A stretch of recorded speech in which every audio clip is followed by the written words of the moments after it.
Now, Scott, we are live. We are live. Um, so I wanna let our guest introduce herself because for those of you who don't know, she's nerding out. She's my homie nerd, so she's up on her A game. I done seen her little clippings at Baltimore Comic Con. She nice with it. She real nice with it. So I'm gonna let my guest introduce herself, and we'll take it from there. My name is Misty Knight, and I fight crime in these streets. Mm-hmm. If I ask you if you want some coffee, that's a good thing. I'm just out here to represent for Black folk. I'm here rooting for everybody Black, and I'm happy to be here. Big. We love having you here. We love having you here. We love having you here. Thank you very much. Thank you for having me. So this week we're back at it. Okay. Last week we had to take a break because I wasn't here and people were sick and we just couldn't get it together. But this week we're back at it. It's my birthday. Hey now. Yeah. Happy birthday, boy. So we're gonna kick this week off. I feel like Godzilla and the Winter Soldier need to be on the back. Okay, Godzilla, King Kong. Okay, so the first thing, we can go Flash if y'all want. And Scott, let me just jump off and say, damn Speed Force every time. It never fails. Goddamn Speed Force. So it is. You know what? Okay, wait. You okay? Go ahead. Okay, so I was gonna say, I'm not gonna lie to you. Jay, I try to jump in it. It's like playing double dutch. I'm trying to jump in it. I'm like, I just want to let you know I'm more interested in Frost and Caitlin's story than I am with the Flash itself. I know that's not really his mom because the Speed Force took on the personality of his mom, okay? But we all thought that was over when the Speed Force got demolished. So, that's all I got. I'm not saying that the Flash is not bad. I'm not saying it, but I do feel like it is on a straight decline for sure. So it's already dumped the shark. It's now swimming with the sharks. Like, what's going on here? Yeah. I do definitely feel like the Flash is. After this season, they're gonna have to come up with something really good, or let it go.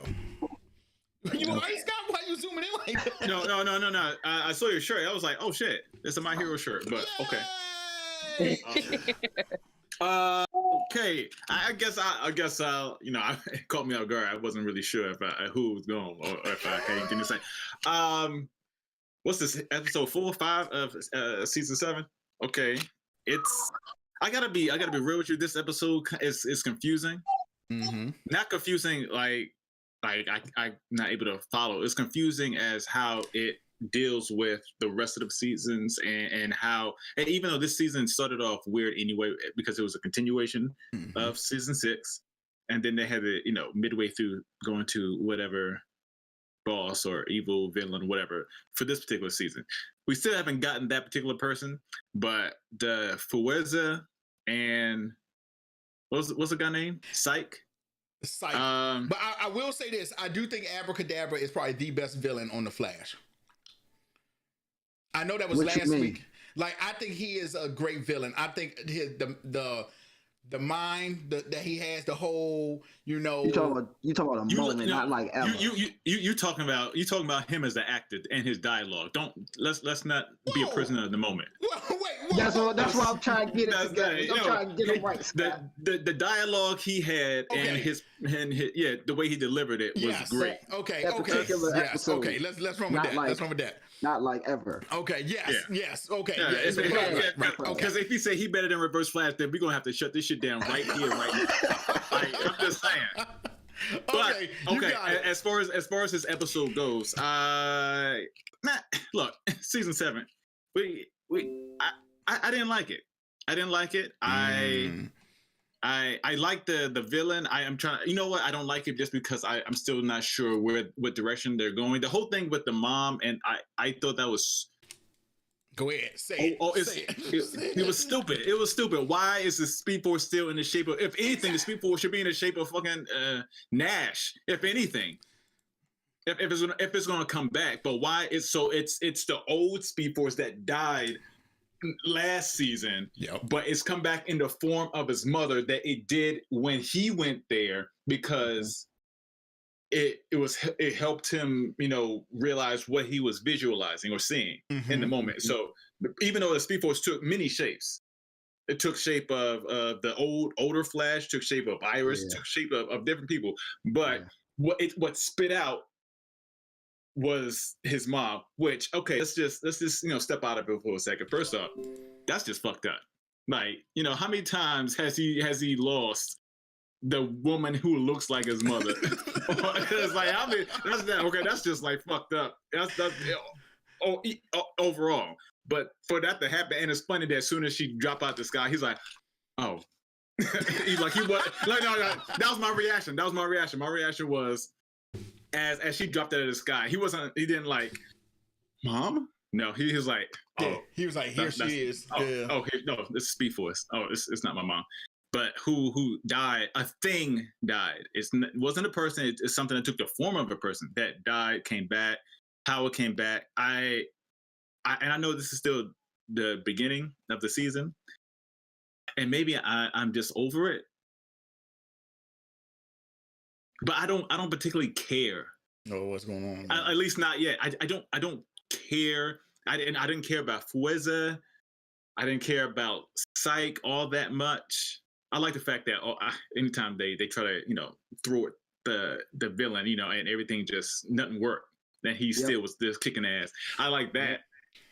And as you said, the only thing that I really liked is and look forward to is how the whole Caitlin and Killer Frost, and Killer Frost thing work out because this agent was sent from Gotham. They're specifically tracked down. I was like, oh, okay, I'm looking forward to where this goes. Now, when the third or fourth tier person is becoming more interesting than the main damn character, it's a then problem. you start having a problem. Yep, it's a problem. Then you still like even and I read something on this, the whole mecha vibe thing. Dude gave away his powers, then he won it back. Now I understand why they did it, because Ralph, aka the Elongated Man, was kicked off the show and it needed another person, another super person, and Chester isn't ready yet with the because he can control black holes and stuff. So he's not necessarily ready, but they're also not training him or he didn't even show up in the last episode. I was about to say he wasn't even in this episode. He wasn't even in the last episode. He wasn't. So I don't think they and Allegra too. It's like they have an abundance of C-list heroes that they don't really know what to do with. So they double down and whatever on Killer Frost and bringing back Mecha Bob. So essentially, it's somebody wearing a suit that can like shoot breaches. It was like, so somebody knocked the shit out of him, he done. Right. So why is he still putting his life on the line when he got Camilla? You good, you took the cure, stay over there. But from the writing standpoint and the production standpoint, he gotta be in action. Yeah. But and this is what, the second straight episode with no Wells. So it's breaking my heart. I don't like that shit. You break up my heart. You know what it is? Because the guy Tom Cavanaugh, the guy who plays him, he's a really good actor. Really good actor. Exactly. He's a good actor. He is a good actor. He really sells whatever dialogue that's given to him and whatever scenes. So except that line where he was like, "Run for love" or some shit like that. Run, Barry. What does that even mean? But okay. Aside from that line, usually because now the person, and I don't know if you guys are noticing it, the person who's like taking the bulk of the scenes and trying to be serious and I don't want to say becoming a method actor, but it's like really getting those like really intense scenes more often is Cisco. Barry. Oh, I thought you were gonna say Cisco. No, Barry. Okay. Like he's getting those scenes where you know, the what's his name would give like the pep talks or whatever, and he has to kind of like balance the moment between the superhero and the the real guy. Okay, that's enough. I'm not gonna lie to you. I get tired of his complaining too. Like everything's my fault. Yeah, we know it's your fault. You keep doing dumb shit. You know what? Yeah. I mean, look, but that's just what it is. Barry's a bitch. Damn. But, okay, bad. But I say that, but that's just what it is. It is though. It is. It's not like he's Batman. Like that. Yeah. Hey, come on. I love Barry. I love Wale. I love Bart. I love all that. But But the way that, and of course, that having an aspect to a character and it being on CW, come on now. Yeah. Okay. They can't have him. They can't have him have this macho, machismo, bravado type. No. The Arrowverse story, they have this problem where they can't get to like season 3 or 4 without the whole shit just falling apart. Yep. And it's so good. I mean, it's so weird because they start out with such promise, and then they fall into, like, I was talking to my friend, and we were just like, it just falls into this like the tired trope of the teen drama. Yep, it surely does. Every CW show. Yep. And the only one that I will say that really hasn't done that for me has been Black Lightning, but even that is like, I'm glad that this is the last season, because it's like the storylines drag on. You start to not understand the motivations, or the motivations get tired. Yep. And it's just like, what the fuck are we still doing? Yep. And then it also suffers from the fact that they're very restricted in what they can do, because it's just like, yes, we're like the C tier, characters. So we're gonna tell our stories, but don't mention, vaguely mention Batman or Wonder Woman or the Big Three, or we're gonna circumvent everything else that's going on, like major titles and major storylines that you want to see with these characters. We're never gonna touch them. Yep. And it's like, what's the point? Yep. Like, agreed. I was so excited for the Crisis on Infinite Earths crossover event, and even that fell short. And I was just like, you brought back all these people. Like, you brought back Brandon Routh. Like, he was doing double duty as Superman. the best Superman on the jump, just so y'all know. Like, I'm just like, you had all these opportunities to bring in everybody. Like, Tom Welling was back. It was just like, the Tom Welling, that one. Oh my gosh, that one hurt. You're just like, you're like, yes, and it's great, and I'm so excited. And then you get that story, you're just like, oh, that one hurt. That really? one hurt. I'm like, this is shit they really wrote. Right. You're like, so okay. I mean, and to know that Tom Welling was such a big part of the CW, for him to have that tiny little part, like you could have made him the pillar of peace. Like, you could have really did that, and you condemned my man to the farm chopping wood. I was like, what the fuck? I was ready for more Superman or Superman interactions. Like, I was ready for like Brandon Routh and Tom Welling to like have this incredible dialogue, because like one of my favorite episodes of like out of the Justice League animated universe is when it's the little mini series of them dealing with the I can't remember his name. I want to say it's like Brother Time or something like that. I can't remember the villain's name. But they were dealing with time travel, and they went ahead to the future, and like young Bruce meets old Bruce, and it's like they're sitting there talking, and then old Bruce is like, "Are you surprised to see me?" And he's like, "Yeah, I'm surprised I lived this long." And it's like, and it's Kevin Conroy obviously doing both voices, because he was old Bruce in Batman Beyond, right? And he's the young Bruce, but just that whole dialogue, and they're like, they're dealing with like the Joker villains, the Joker descendant villains, and they're like, young Bruce is like, our villain's still a superstitious lot, and he's like, "Yup." Old Bruce is like, "Yup," and so he's like dangling him over the building. Yeah. And he pulls the Batman. He's like, "Tell me what you know." And, shit, fuck you. And then old Bruce comes in, and then all you see is like this cutscene, because he comes up with the cane, and it just cuts to black, and the dude is, he is, and this is what happened. He's like, "I went to bed until I was 15," and it was like, yeah. Yes. So it's like I'm a giant Kevin Conroy freak. So Kevin Conroy is the man. He is the man. Like he's the best Batman. Agreed. Like whether it's live action, animated, that's who I hear and who I envision anytime there's a Batman. So anything that he does, I'm completely geeked off of. So like that's the type of stuff that I'm hoping for when we have crossover, like these authentic conversations, these authentic events. And I feel like it fell short. Like Black Lightning could have done so much more, and he was just like basically relegated to being a battery source. And I'm just like, really? Like, I mean, really? Hey, we're gonna pull the magical Negro trope again. Okay. I'm trying to tell you. Oh, I can put my arm here and just give it to my arm. Like, Trying to tell you. No, it could have been so much better than that. Like, he didn't even fight nobody. I'm just like. And he was struggling with the ones he did get. I'm just. Not my Jefferson Pierce. I don't know who that is. I don't know who that was.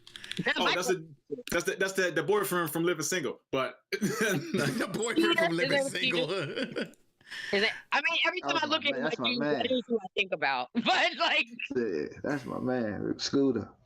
Yeah, so I'm like, I'm here for it. All right, Jay, what you got? I'm gonna be honest. I'm not as brutal on the Abracadabra episode as y'all are. I actually kind of like that episode, and maybe it's because of him. I thought that was probably one of the best episodes this season. Wait, who being brutal? Hold on. I said I liked the guy who portraying. Yes, I like that episode. No, but I like the episode. I like the episode, like every bit of it outside of him, except for the She-Hulk at the end. That part. Yeah, I was like, I understood it. But okay. Yeah. The episode after, which is the mental guy, right, making people see their fear. Pass. Yeah. That's a pass. Everything you said is there's nothing to add. Yeah, and it nothing to add. Right, and that's the thing. It wasn't even Scarecrow. Because in the beginning, I was like, oh, they brought Scarecrow. Negative, Ghost Rider. Negative. It's some dude called Psych. Dr. in this episode. It looked like the Sage Force. Mm-hmm. I think that was the Sage Force he was using. So I'm with Scott. Everything he said is nothing to add. It was confusing. Why does the Speed Force look like his mom's? I do have a quick question for y'all, and it's great that y'all brought up Crisis on Infinite Earths. I didn't see it, nor will I waste my time to watch it. However, don't watch it. Vibe brought up the thingy that separated Killer Frost. And you remember they was like, how did you have it? And he said, what's the chick from Arrow? Oh my goodness. Not Felicity. Felicity? I was gonna say Felicity. Not Felicity, voice, Screamer. Black Canary? Black Canary, right. Black Canary. He said her name and another girl's name, and then he said, never mind. So he made that for Black Canary. Oh, you know what I'm talking wait. About, right? When he mentioned Oliver Queen's daughter, and that was like a little subtle shot or reminder of the pilot of the Green Arrow and the Canary show that wasn't picked up. Okay. I thought it had something to do with Crisis. Okay. Yeah, what was her name? I forgot Oliver's daughter's name. Mia Queen. Oh, okay. Mia Smoke. I didn't even make it that far in Arrow because I thought he had a son. So I didn't even make it that far in Arrow. I didn't make it that far in Arrow either. After they like made Felicity like his love interest, I'm like. But then that was the first season, wasn't it?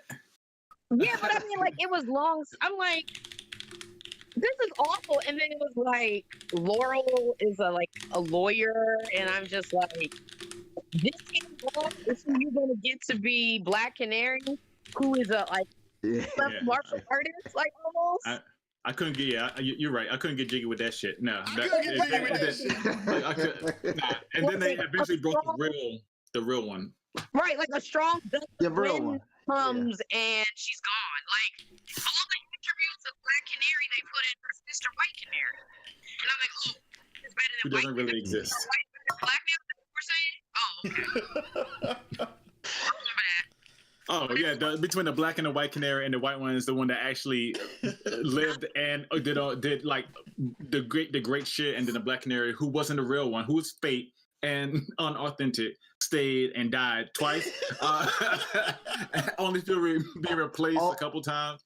Okay. Wait, so the alternate timeline, Laurel died too? No, she lived, and then you had to see the backdoor pilot for Green Arrow, and maybe not. You didn't have to see it because don't see it. Right. I haven't even seen it. I know I don't need to see it. Where I stopped at was her still alive. Our Earth, her father was trying to save the alternate Laurel. Am I making sense? Because he still saw Laurel in her, even though he tried to see the good in her. Yeah. Hey, man, it's like your mic went out a little bit. Is your mic good? Is your mic good? It's like your mic went out a little bit. Yeah. Me? Yeah. No, I'm fine. Oh, okay. Maybe it's just okay. All right. Let's see. Yeah. I didn't. I will not go any further into Green Arrow from where I stopped at. So that's it. I'm not going no further. You don't know what you're missing, or maybe. I'm not going any further. Let's see. Oh, Jason. Yes. Jason. Yes. I'm gonna let you. So everybody saw Falcon and the Winter Soldier. Megan, you good? You saw? Okay. Oh, damn! He really not gonna say nothing on the Flash this week. He just gonna go to the next topic. He said he got nothing to add. Yeah. I mean, damn. He was like, well, all I heard was, you are the only person on this show keeping the Flash alive for us. hey, don't you put that bad juju on me, man. You really are. I can't talk about Superman and Lois because we didn't have Superman and Lois this week. Okay. COVID, man. So, well, yeah, if they're being safe, then okay. I But you ain't talking about the last week. Oh, we can't talk about last week. Last week I thought was oh man, I almost teared up. Last week. Go ahead. Wait, that's the one where the woman's son came back, right? Yes. Okay. And but you know what? I think the show was good to see Clark. Because we all have this thing. We all know when Superman, when his father died, you know, when Jonathan Kent died, Superman kind of, you know, was like questioning things. And to see Martha really not know what to do, you know, and even when Clark picks up, you know, wait, why are you shaking your head? Wait, why are you shaking your head? Why are you shaking your head? I mean, I don't know. I mean, I know it's not realistic. I know it's not real. I don't know it's not realistic to have your parents to have all the answers. Yeah. But and I know they're trying to pull for like this, you know, this realistic view of like our superheroes. But I'm just like, Martha and Jonathan are like his grounding force. Like they ground him to his humanity. Like Lois does too, but like in a different sense. Like she bounds him to his love, and his parents bound him to like the nurturing aspect. And for Martha to be like, well, I don't know, like I don't watch the show, so you saying her being like I don't know what to do. So like, also her being a woman, it's like it takes away part of her agency too, because it's like she can't. I don't know. I'm speculating at this moment because I don't watch it because I don't like Superman. Whoa. Now wait, I will say this. I when people say they don't like Superman, I think y'all mean you're getting sick of watching Superman. No. Like you don't like Big Blue at all. No. Okay. I don't like when characters are OP. Like, and I feel like he's like the most OP character. He is because OP. I feel like it starts to hinder the stories that you can tell. Like, I'm just like, what villain can you throw at him? What can you do with him if he has a superpower for every fucking thing? You can like, throw. This motherfucker can read the encyclopedia in a minute. Like, what the fuck? But hold on. But we also got to remember he's vulnerable to magic. So Black Adam gets. But also, what version is that? Because some versions he's impervious to magic. That doesn't affect. Yeah. So it also depends. And then you also have to be close enough to him to even speak your spell. Like he runs really fast. Like he's comparable to the Flash. So like before you can get your first workout, he snapped your neck. Like what are we gonna do? What are we gonna do? It's all like no. I mean, you do got a good point. You do. You can do brute force versus brute force. I'm just sometimes. But see, the best thing. He's not. I definitely feel you. He's OP out the door. He's definitely OP. He's definitely OP. He's only indestructible physically to humans, not to aliens. That's why Lobo and Darkseid and Doomsday can show up and literally kill him. Boom! Just like that. No. Come on, Megan, work with us a little bit here, goddammit. And then he flies up into the air, and like the sun charges him, and then he's like, "Oh no, I'm back now. I'm gonna pummel your ass." And then you got mental plick. Mentally, he isn't Superman. He got mental plick too. He could play with his mind. And think about it. Even in the comic books, when he goes to Apocalypse, it's so far from the sun that he's literally. He's taking damage at this point, he's taking damage. But I do see your point. But that's one of the good reasons why I like Superman and Lois, because I want to, and I'm pretty sure we can all agree to this. Superman is a straight pushover when it comes to the kids. He barely. Lois does all the raising. Yeah. First of all, this is my question. Given the fucking psychoses of Bruce Wayne, how is Bruce Wayne a better father than you? That's true. I mean, Bruce. Yo, I swear, I want to hear Jay making a lot of faces over there. I will say Bruce is a decent father. I mean, don't get me wrong. He took on Damian, and he raised Damian.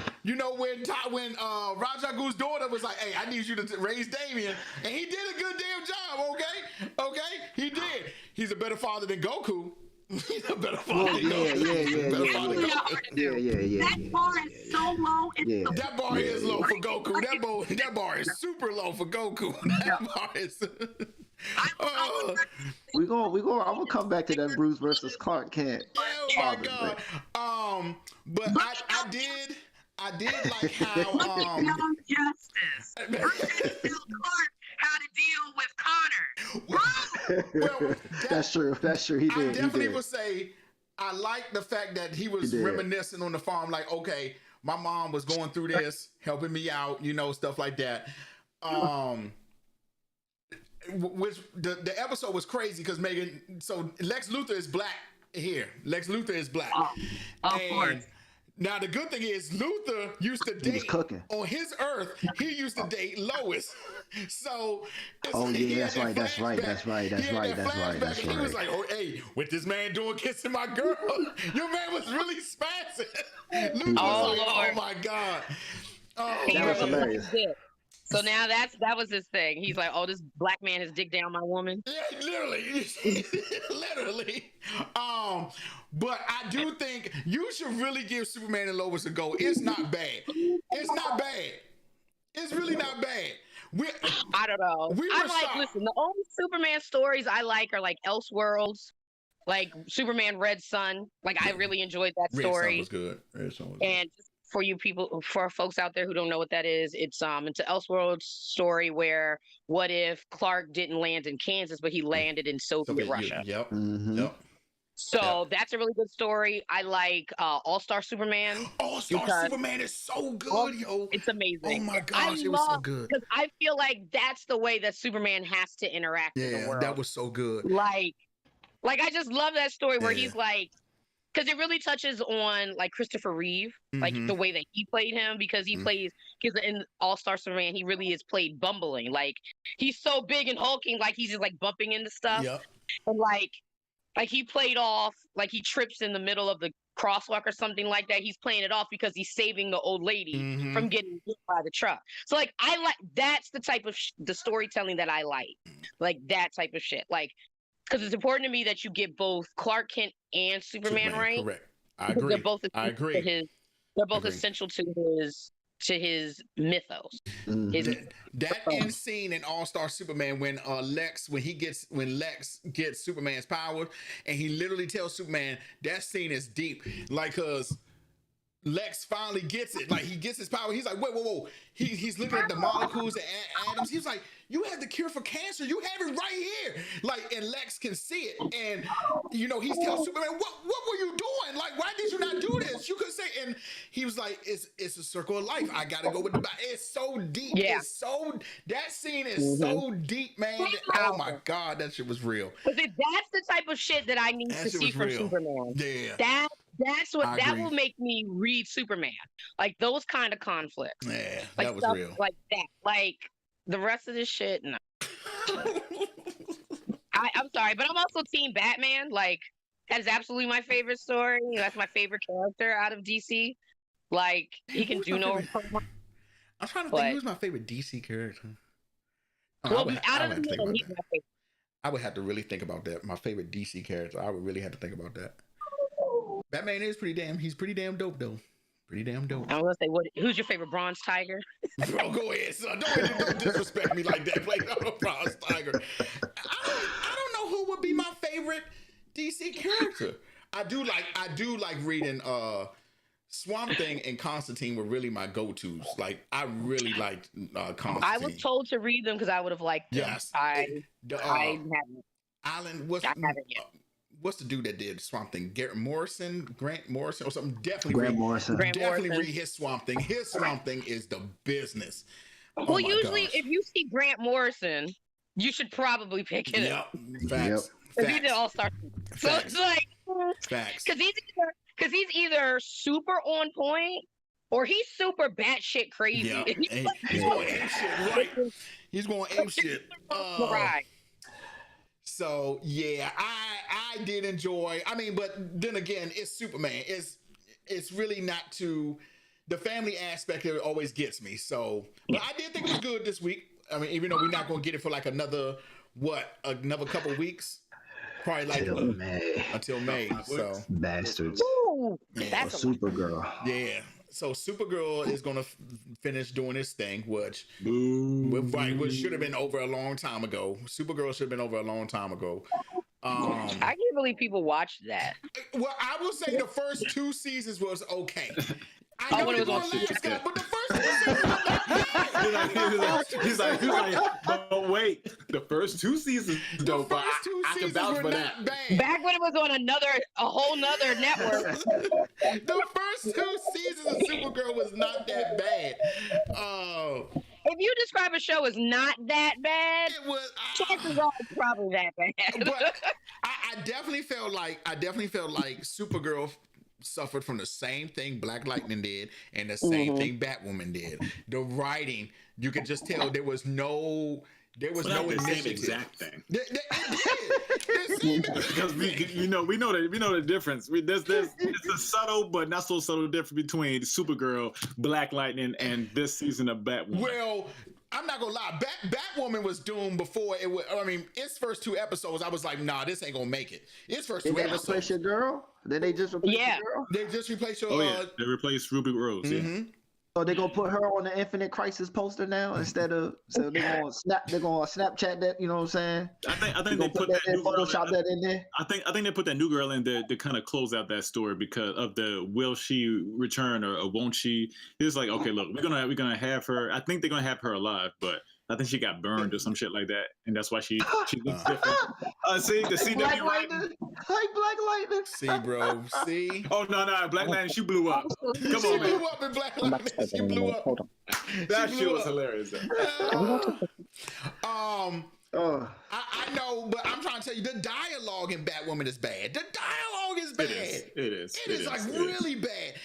I'm talking about even before my girl got there. Now, when your girl Ruby Rose was doing it, it was bad then. It was bad then. It's very corny, and if you can say that about a CW show, we already going there with low expectations. You already know you're like, it's a CW show, aka WB. You know that's not gonna have like riveting writing.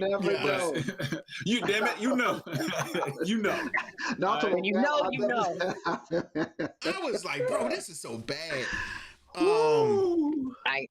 Yeah, I'm glad I didn't start that one. No, yeah, you didn't miss anything. Like, and I mean, it's just you're starting to get to like these lower tier characters, where it's like, yeah, I'm just like, I feel like I can read this in comic form, but to see it It'd on be fine. TV is too much. Yep, I Like agree. because for Batwoman, you gotta have Bruce there, unfortunately. Like you can have like a side story where you talk about what's going on with her, but then you don't start wanting to know about her storyline. Like unfortunately, I hate to say this, you're not Dick Grayson. Right. And to be honest, So you're it's not. like- She's not that interesting. I mean, don't get me wrong. Right. She used to be in the military. Okay. She realized she wants to be Batwoman, and even in the Bat family thing, when Bruce is gone, she picks up being Batman.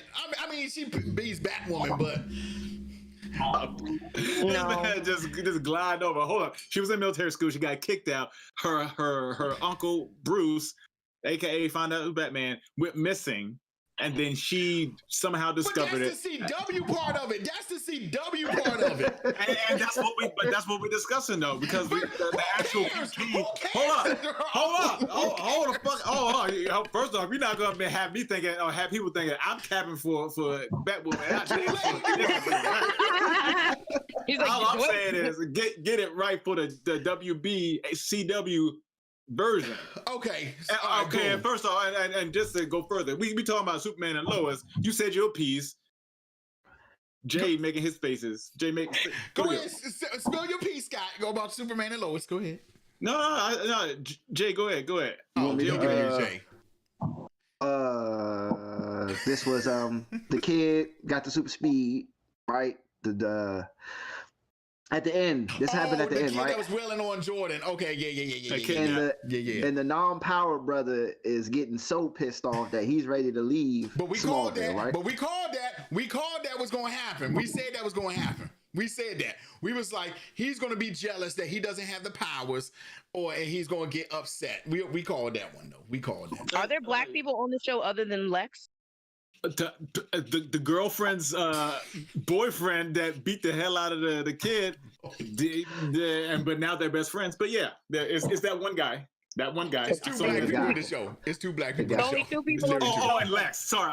My bad. We're counting Lex. We're counting Lex and the dude on the football team. That too. That's only two. Lex and the dude on the football team. Where are the black women? Right, and there's a football team, and there's only two black people. Yeah. This isn't real life. This isn't real life. Well, you know what? It's Kansas, so. But they're in the country. But they're in the country in Kansas. If the whole basketball squad in Utah be black, Kansas can have some black folk. Listen, we migrated we are everywhere. Oh my God! Is there only two black people in the whole show? Yeah, it's two black people in the whole show. Two black people in 2021. Yeah, in 2020. Literally. But all in all, though, And I'm no gonna give black. it 5 for 5. 5 for 5. When you say that, I was thinking about the Wendy's 4 for 4. But when you kept singing that damn song a couple weeks ago, Because I got so red to go. 4 for 4. Got my 4 for 4. I want to go. We're gonna have like a Mary J. Blige I want to fucking go McDonald's. to Wendy's. where we sit here cutting and driving for chicken sandwiches. Please. Don't do that. I got my shit off thing. Like, no, please don't. No, but okay. The episode 5 that came out not this past week, but the week before. I enjoyed it. I enjoyed the whole. Okay, the woman got her son back. I like the story of it's. I keep wanting to say Max Word Lord, but it's something Edge. Yeah, right. But I like where that's going. I look forward to whatever is happening. He's what's the stuff called? X Kryptonite. Yeah. What's it called? Something kind of kryptonite. I know what you're talking about. I don't remember the name. What's it called? But the town or the mines in the town is like full of that particular kryptonite that can give.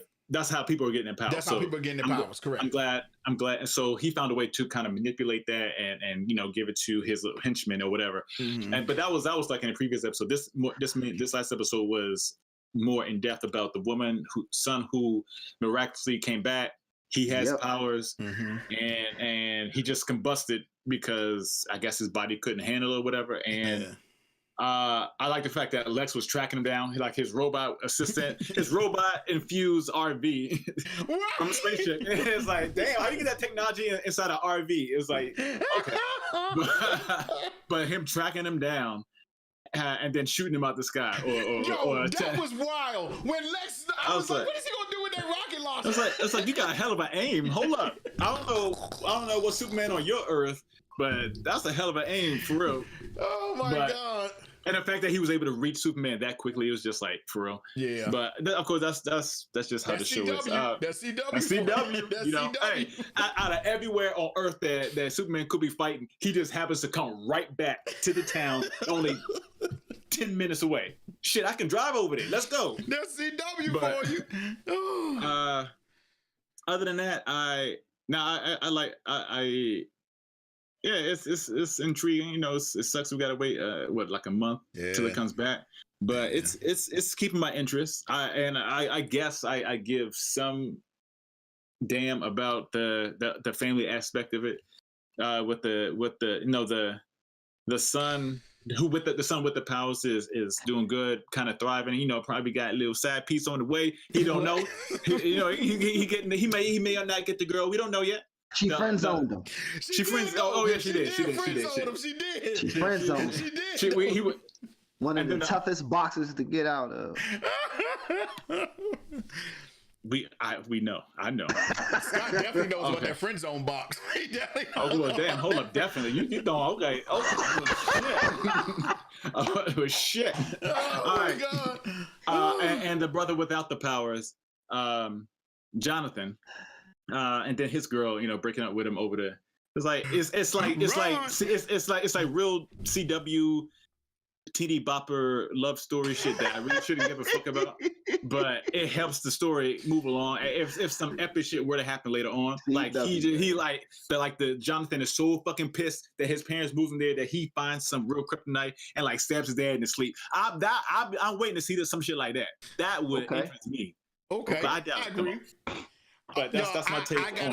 I gotta shout out my man Ron real quick. He in the chat.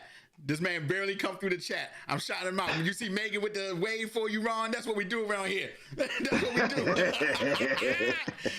Oh, does anybody got anything else on Superman? I know Megan hasn't really been watching it, but she's gonna change that this week because I'm gonna bring her back on the show after she catch all up episodes, and then we're gonna see how her tone changes a little bit. She's like, shit.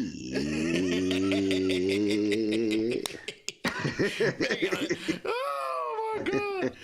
Oh, now Jay, I said I was gonna let you get first dibs on Falcon and the Winter Soldier because I definitely want to hear what your stuff is about, and I know Megan. I'm gonna let Megan go next because I want to hear what she has to say about it also. So, wait, you was about to say something, Jay? You was about to say something? No, go finish. So Jay, tell me about your Falcon, which I think Falcon and the Winter Soldier is laying down that pipe.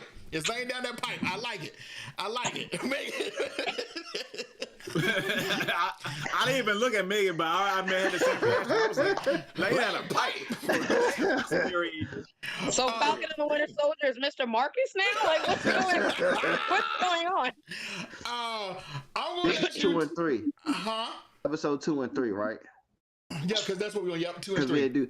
All right, so here's the funny part. If we had done the episode last week and I had to review episode 2 as a standalone, I probably would have gave it a mid type of score. Okay. It was aight. Okay. But because I got to watch episode 3 and see how they connected the dots from 3, the score for episode 2 kind of went higher for me. Okay. And I'm going to take the action. I'm going to take the action scene stuff aside because that's status quo. That's what's going to come with it. The action was great. No ifs, ands, or buts. So I got nothing. That is what it is. Isaiah Bradley and the Doctor, beautiful. Black Cap, beautiful. Right to the T. I beautiful. Just beautiful to me. I enjoyed that whole piecing together the storyline when they showed Black Cap, and when I saw him, I was like, "Oh shit!" And then on episode 3, when the Doctor connected the story exactly as it is, he was the only one that survived the Super Soldier Project, and he was Black Cap on the low Yeah. all these years. Beautiful. Beautiful. I agree. And that's why, personally, for me, quickly becoming my favorite, because this isn't WandaVision. This isn't a mind fuck type of thing. This is grounded reality. So them introducing him is in stone. This isn't a trick. Right. I hope they expand on him further. I hope we can. It don't got to be a movie. Let me get a little Disney Plus miniseries of him when he was younger as the Black Cap, Isaiah Bradley. Yep. And that also, and the extra added point to that is, on top of them bringing up Isaiah Bradley, they ended with Wakanda. Yep. Shawty Ayo. Yep. Yep. We Yep. putting some black. We put a little sauce on this. A little okay. Yep. I like it. Let's go. And her whole They went to interest. Mandapore, Her whole which is an interest. X-Men, Wolverine and Mandapore. The whole man. I know. Bruh, okay. I see the little okay. The action scenes, like I said, it is what. Yep, it is what it is. It's gonna be what it is. It's gonna be flipping and stabbing and shooting. Baron Zemo, okay. I saw him. Okay, beautiful. New Cap getting disrespected, and we know where that's going. We know where that. We know where that's going. Can we acknowledge too that Black Captain America, Isaiah Bradley, is also went from a hero from one of my favorite shows back in the day, Mantis, that was on Sci-Fi. Can we just? Yep. Hell yeah! Hell yeah! Also, he's the voice of Martian Manhunter in the Justice League cartoon. Very correct. Yes, he is. Yes, he is. See, I told y'all Megan knew her shit, son. I told y'all Megan knew her shit. She on top of her game. So, but all in all, okay. All in all, yes, sir. All right, Megan, let's go. Let me hear it, boo. Let me hear it. Let me hear it, Slim. I am not sold yet. I did not like episode 2. I didn't. I feel like it was written for liberal whites to make them feel, I don't know, to make them care about race or something like that. Okay. So I feel like the introduction of Isaiah was clumsy. Like, I don't, or at least the way that they shot it and wrote it, it felt clumsy to me. I feel like he was just like, I just want to see somebody in Baltimore. Let's go. And it's like, and I know it was supposed to throw Sam off. And I know that it was supposed to be like, whoa, this shock. Because ultimately this is trying to push him to become the new Captain America. So all of this, I get where we're trying to go. I feel like the journey there is kind of sloppy. Like, the commentary on race that we're getting out of episode 2, I feel like it was incredibly short-sighted, because it was like this whole, Sam is like, I ain't showing him shit. I ain't doing shit.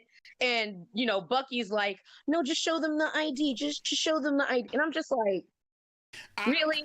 And then they wink at us and like, oh, but Sam is the one. Bucky's going to be the one that gets arrested. The white guy gets arrested. What? I forgot about that scene. I definitely had a problem. I definitely had a problem with that scene too. I forgot about that scene. The whole way they pull up. The whole way they pull up. You have the warrant. We're arresting the white boys. The best thing about that scene was the defiance. I ain't showing him shit. I appreciated that. Yeah. I appreciated that. But when it comes out of Anthony Mackie's voice, and it's just like, yeah, I do feel like that scene was, to be honest, Anthony Mackie feels like that black guy who's like a cop, but then he goes undercover and he's trying to be cool. He's like, hello, fellow black people. Where can I get some drugs? And that's what it feels like to me. And it's just like, I'm not feeling you being greatly militant. I don't like that. No, it just felt weird. And like I said, I know that we're going different places with this story. I am thrilled that we have the introduction to Isaiah because it is also very much a reckoning, and it's obviously a tie into like the Tuskegee experiment. Mhm. Mhm. And in case anybody's unfamiliar, that it was an experiment done by the United States government Mhm. where they knowingly infected Black men in Tuskegee with syphilis and Mhm. withheld the cure from them just so they could monitor to see what syphilis would do. Mhm. Mhm. And it was for a long time they did not. I think the president to actually publicly apologize was Bill Clinton, and the experiments took place in like the I want to say the 1940s or something like that, something in the Mhm. early 19th century, and then Bill Right. Clinton actually publicly apologized. So take that for what it's worth. That's how America works. We know this. We're not dumb. Facts. We knew to this. We true to this. Mhm. So I like how it touched on that, and it's giving us a piece of lore, especially with the mantle of Captain America. Mhm. You know what that means to be American, and it also ties into the parallel of how we treat Black veterans themselves. Because we saw what it started with like the Harlem Hellfighters from World War One. We Mhm. saw what happened. I mean, we can Mhm. even go further down. We can go back to the Buffalo Soldier, Yep. how they were treated, and how then the Harlem Hellfighters from World War One were treated, and you got Tuskegee Airmen that were treated, how they were treated in World War Two, and subsequent wars, and in between wars, and how you can even go back to like the Revolutionary War and how Mhm. Blacks were treated. So I think it touches on that commentary too. So I like this historical reckoning, and it's bringing a lot of different feelings and different mythology, well, not mythologies, but different historical points into the story. But I don't feel like the writers have enough of the nuance. They don't have enough of the flair of the pen to really make it impactful. I didn't really feel like it was Okay. that Yeah. as it should have been. Like Carl carried the scene. He did. He did. He did. I think he did tremendous. He did. So I think they selected a great actor to play him. Agreed. But I'm not sure how this is going to feel. And then going into the third episode, like the dialogue from Baron Zemo, just like the things he was saying about like Black people was just like it captures the African American experience. Trouble man. Trouble man. And then Anthony Mackie was like, Out of line. he was like, he's out of line, but he's right. Right. I was like, you're right though.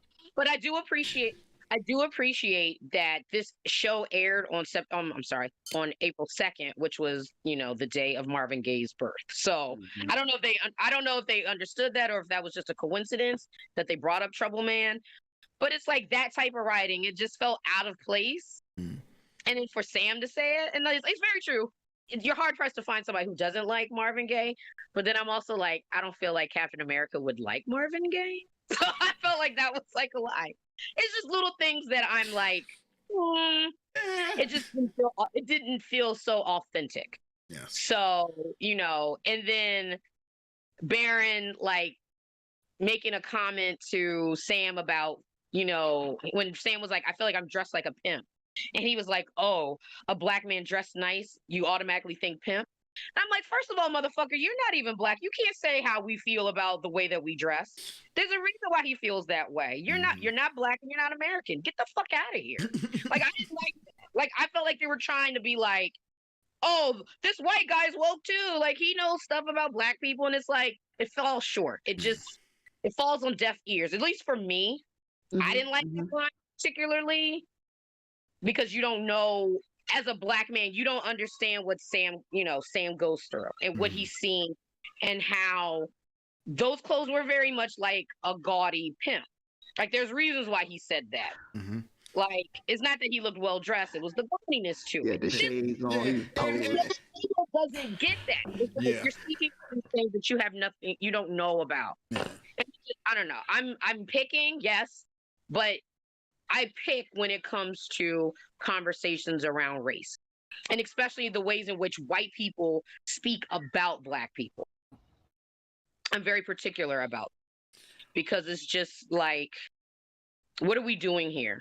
What are we trying to say here? I don't want it to become a footnote. I don't want it to become like some throwaway line. Like, I think that it should have some sort of impact to it. But that's kind of how I'm feeling after 3. But I did like the action in 3 and in 2. It was the action filled. It's definitely not WandaVision.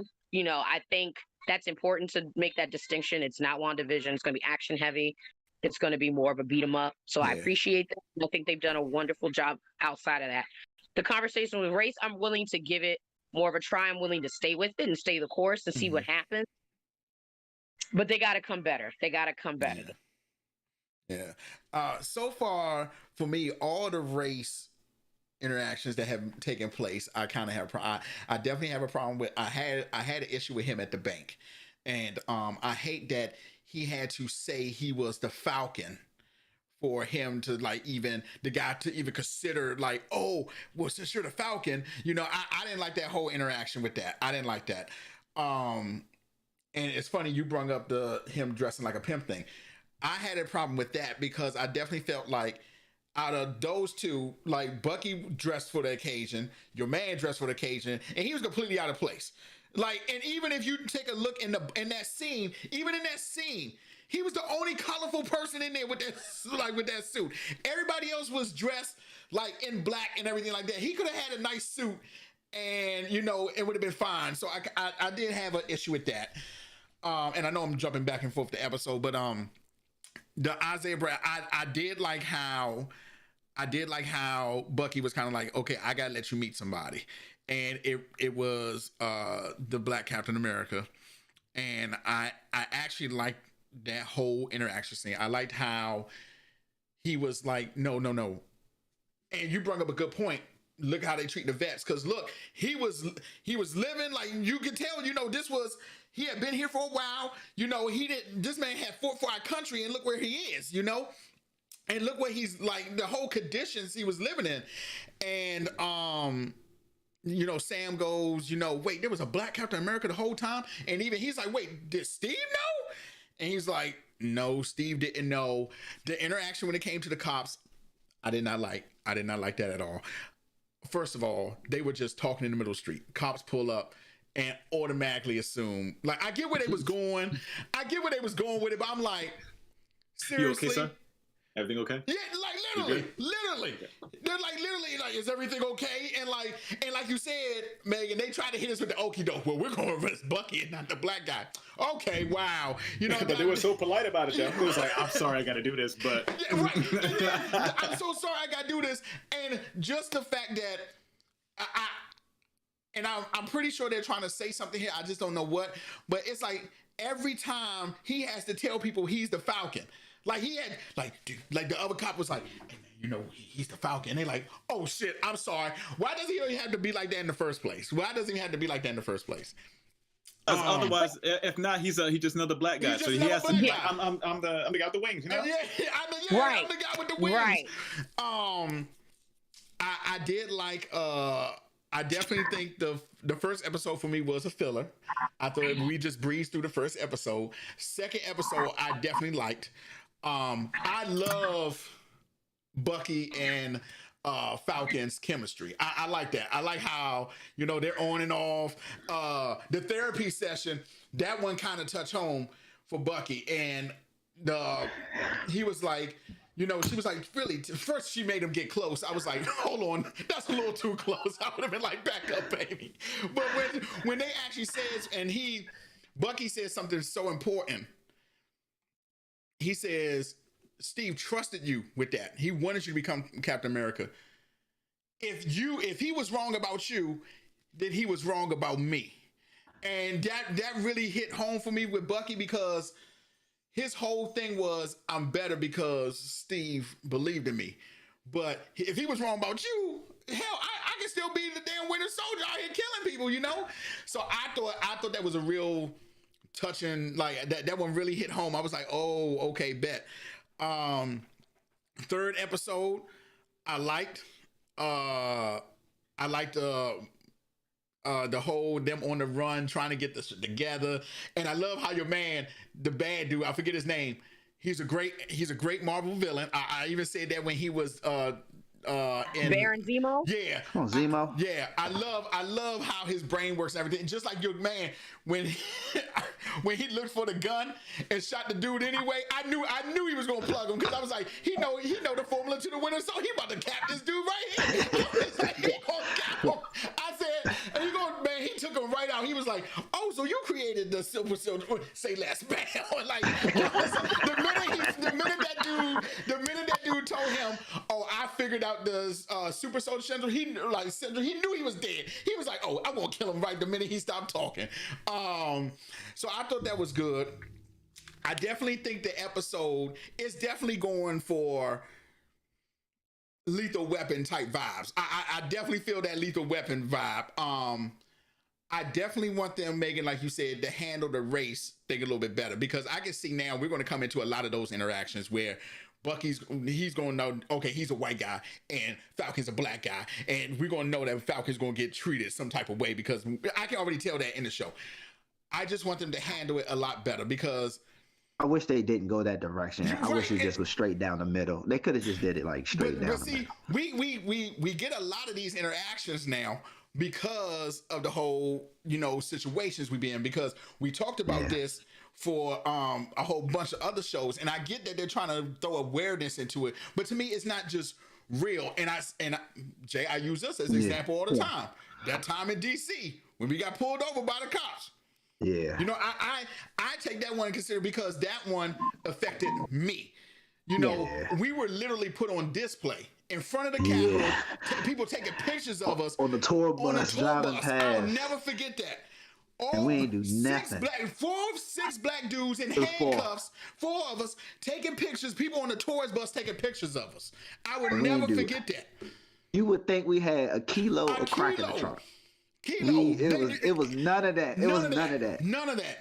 But it don't matter. And you can tell they were mad they had to let us go. You can tell they was mad. They had nothing. They had to let us go. It's probably one of the most embarrassing things ever. I talk about that because it hit home and it was deep.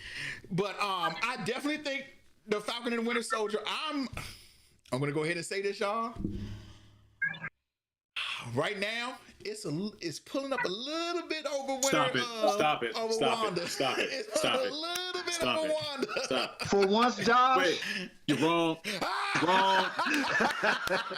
We might be on the same page, brother. It's pulling a little bit from WandaVision. It's pulling a little bit from, and I want to tell you why. Because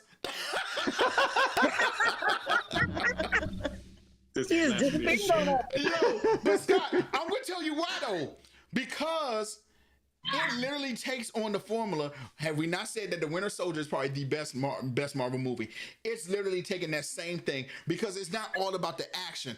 It's about the thinking part of it. Okay, like even when they showed the Black Captain America, I was kind of like, oh shit, it's Isaiah. They're gonna show Isaiah. And I didn't know where they were going, but the minute they got to his house and they showed him, because you could kind of see he was bulking, I said, they're showing Isaiah. This gonna be the Black Captain America. I was like, oh shit.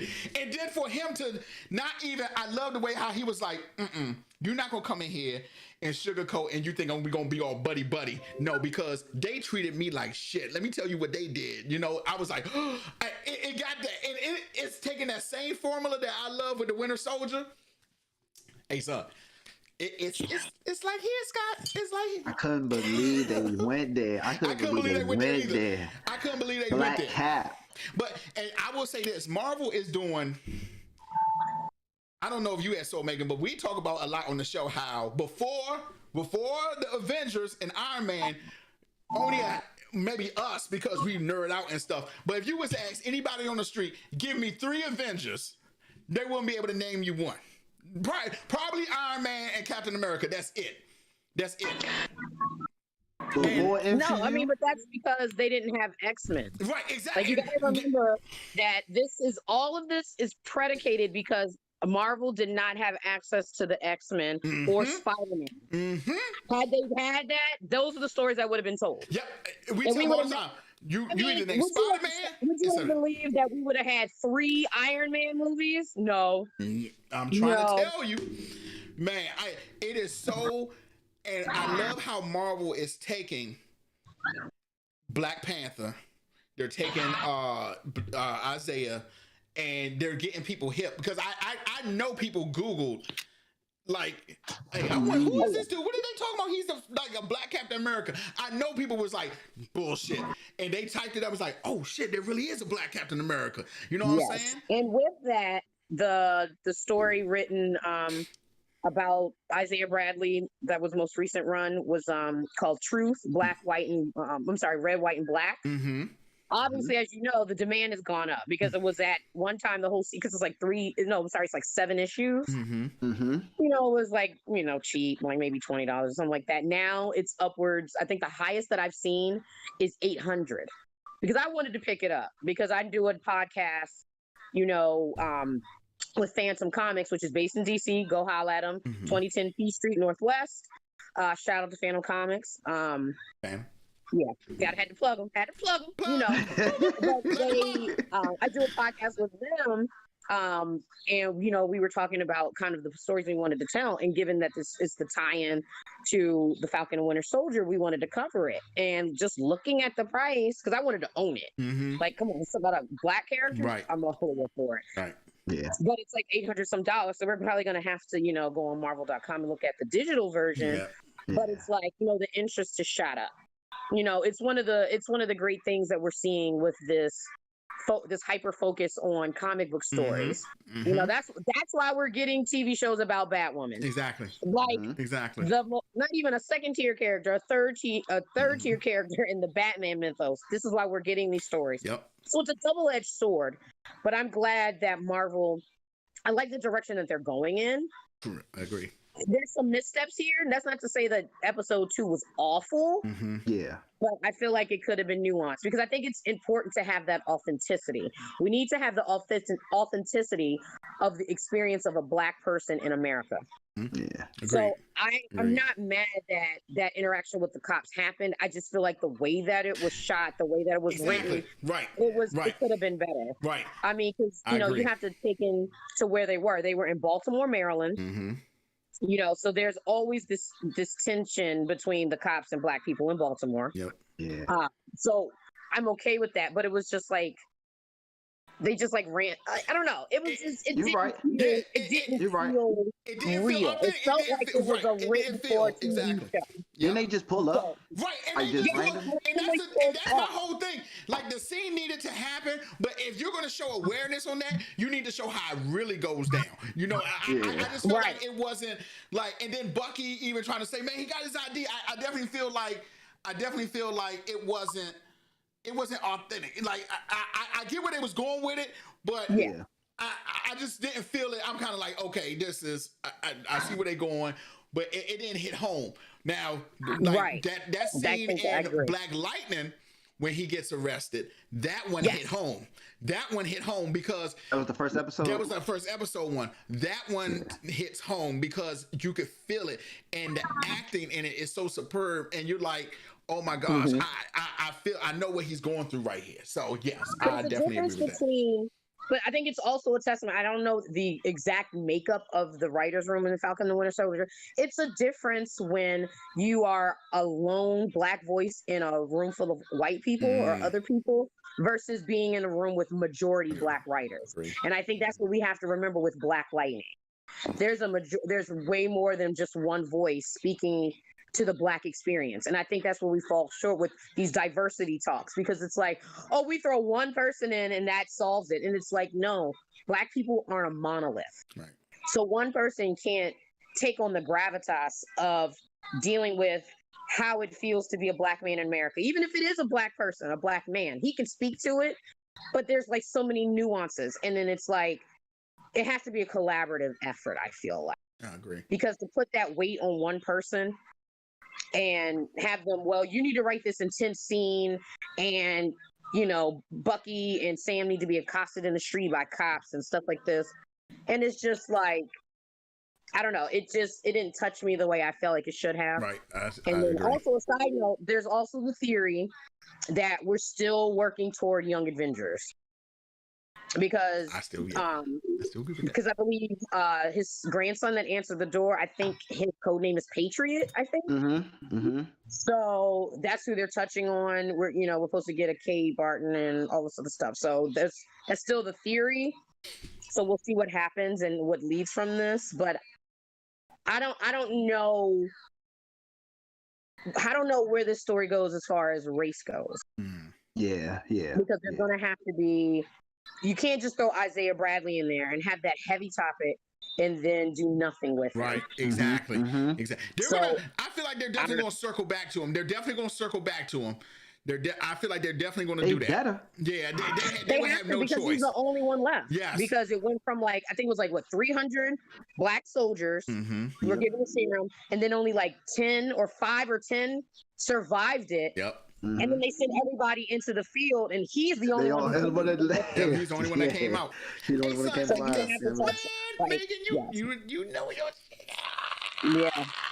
And then having Io there, listen, one of my favorite scenes was when she was like, "Hey, yo, Black Widow, I don't know who the fuck you think you are, but you better stand down." And I wholeheartedly believe Scarlett Johansson would have got that ass beat. Like, she'd have got that ass beat. Don't say to me, boo. I don't care how much training you had, you did not have Wakandan training. She finna beat your ass. Yo, that scene, just for her showing up, and just that whole. I'm here for Zemo. Don't even worry about it. I'm here for him. I'm here for him. But we knew. But I mean, given what happened in the movies, you knew that Wakanda wasn't going to take very long for them to find out that he had been broken out. I'm sure they've been monitoring him as he's been in jail the whole time. I will tell you this. I'm not surprised that she showed up. I'm not at all. I definitely feel like that scene was written for Chadwick. I definitely feel like Chadwick was supposed to be. It was supposed to be him, and I know she was supposed to show up, and maybe another one, and maybe another. But I definitely feel like that was a scene for Chadwick, maybe before he passed, when they was gonna write him in, and it'd be him and his 2 bodyguards, the main ones, and they go like, "Yeah, we already know what's up," you know. Like, because now it's funny, you know, I actually got those beads, the Wakanda beads. I got them right here in this closet. I got the bracelet made. So when he picked up the bracelet, I got one too. I was like, the minute he picked up the bracelet, I was like, wait, that's a Wakanda bead. Then when they hit the second one, I was like, oh shit. But you know who I thought was going to show up? You know who I really thought was going to show up? I want you to take a wild guess who you thought was going to show up. Not M'Baku. M'Baku? I mean, I don't know. Who did you think? I thought it was going to be his sister.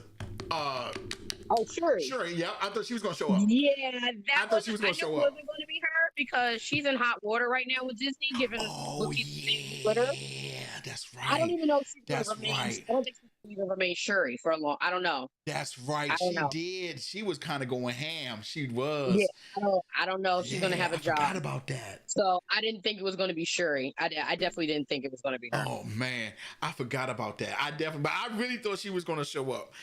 Okay, Scott, let me hear you. Let me hear this bullshit that you about to say. Here we go.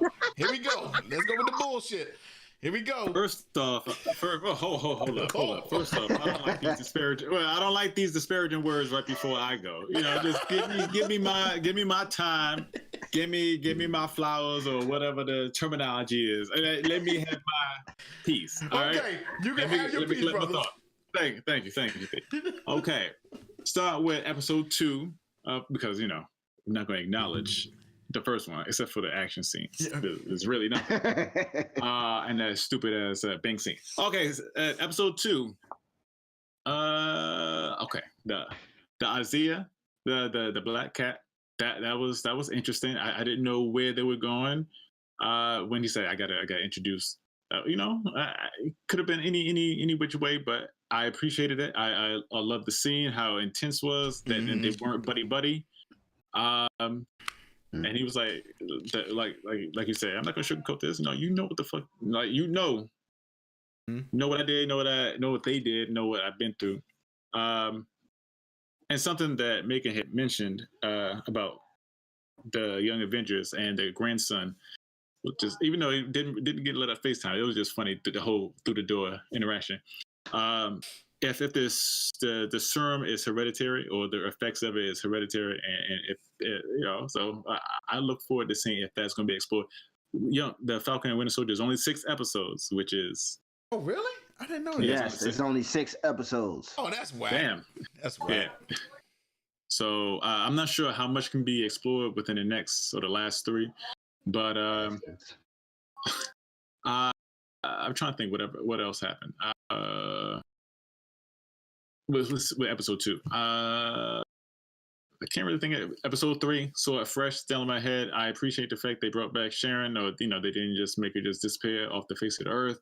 She's been hiding out since Civil War, which has been fucked up. That's fucked up. I felt bad for her in that regard. It was like, damn, and like she said, I just handed you your wings and handed Cap his shield, and I've been being chased since. And so it was good to see, that kind of not wrapped up, but see that addressed a little bit. The whole thing with Falcon, Zemo, and Winter Soldier, walking into Shanghai, that area in Shanghai,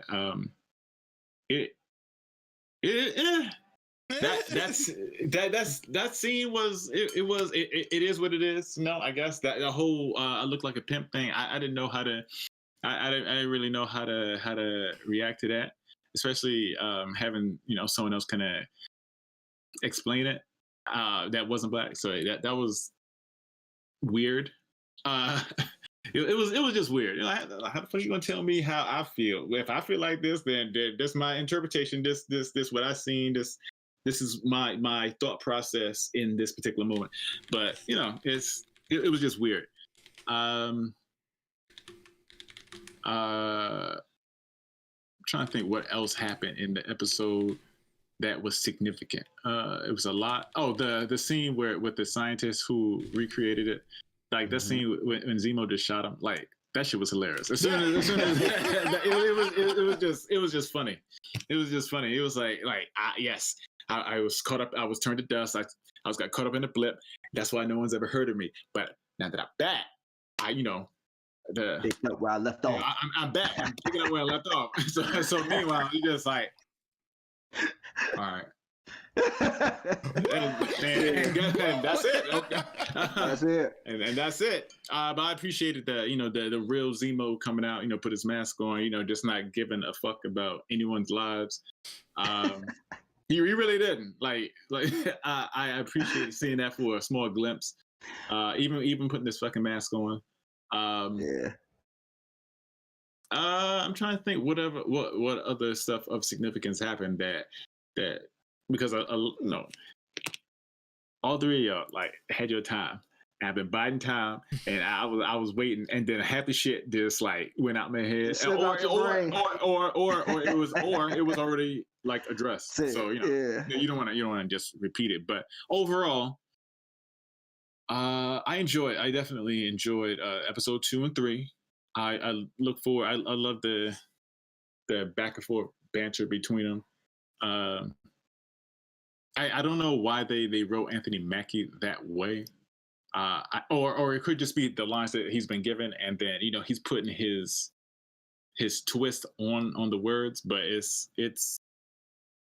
it is what it is. So at some points it's annoying, and then at some points it just seemed like, okay, you overacting.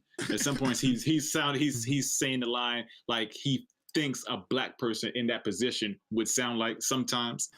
So it's like one of those parts. The whole thing with them in the street with the cops, I was like,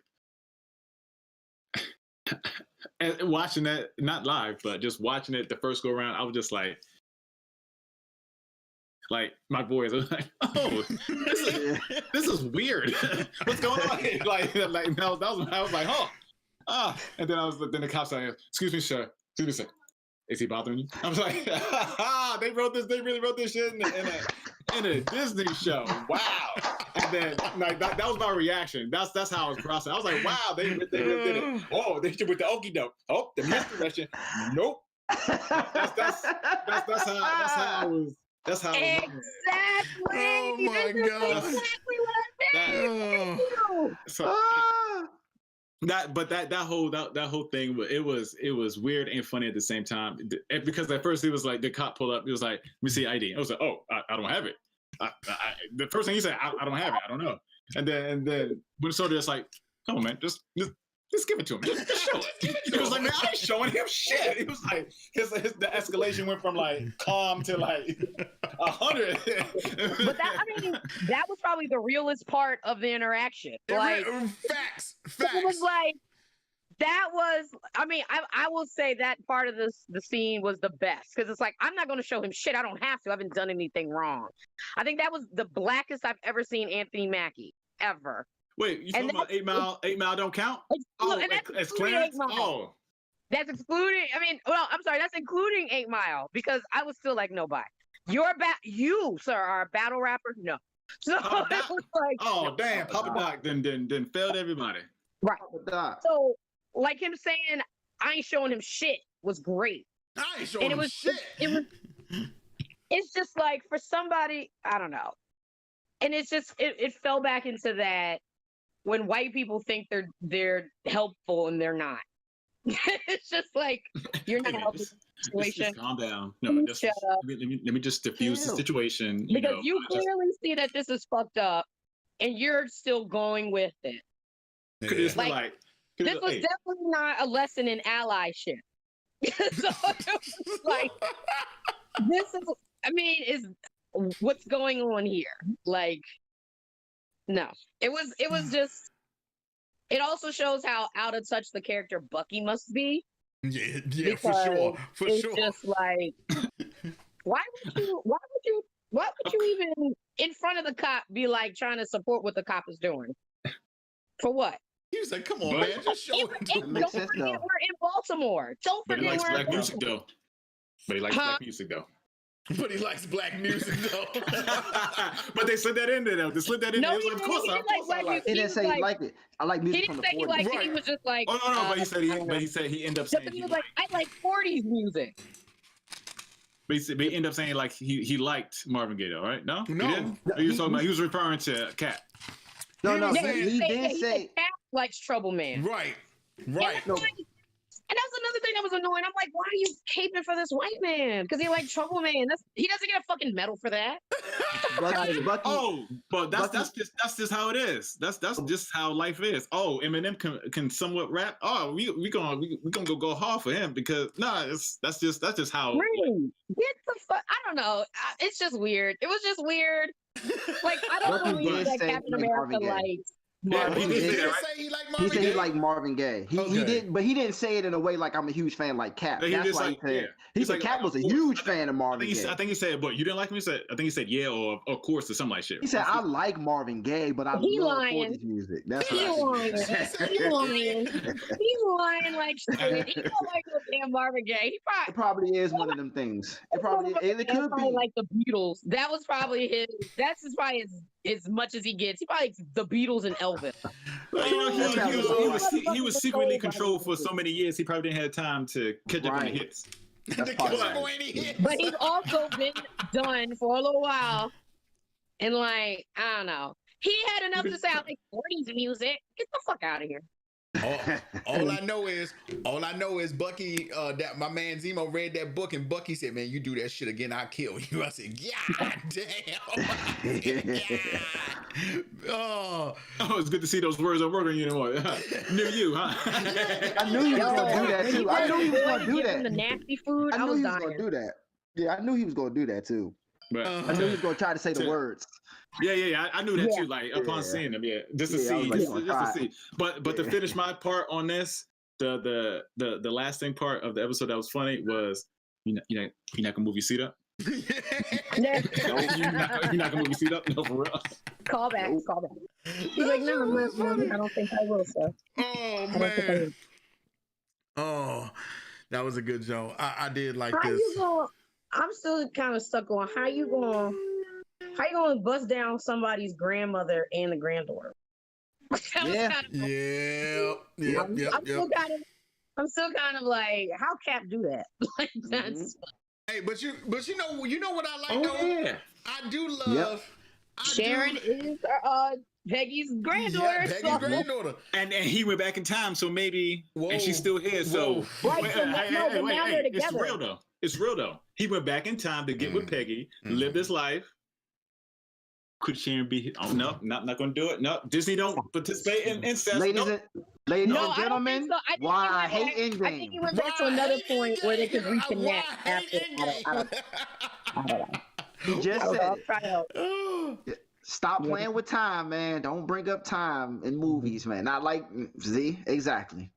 So many plot holes. So many plot holes. All of them. All of them. All of them. So many plot holes. Yeah, so many plot holes. It's just Yeah. so much going on. They could go back in time and save Iron Man before he snaps and bring him into their future, and everything will be fine. Facts. They could.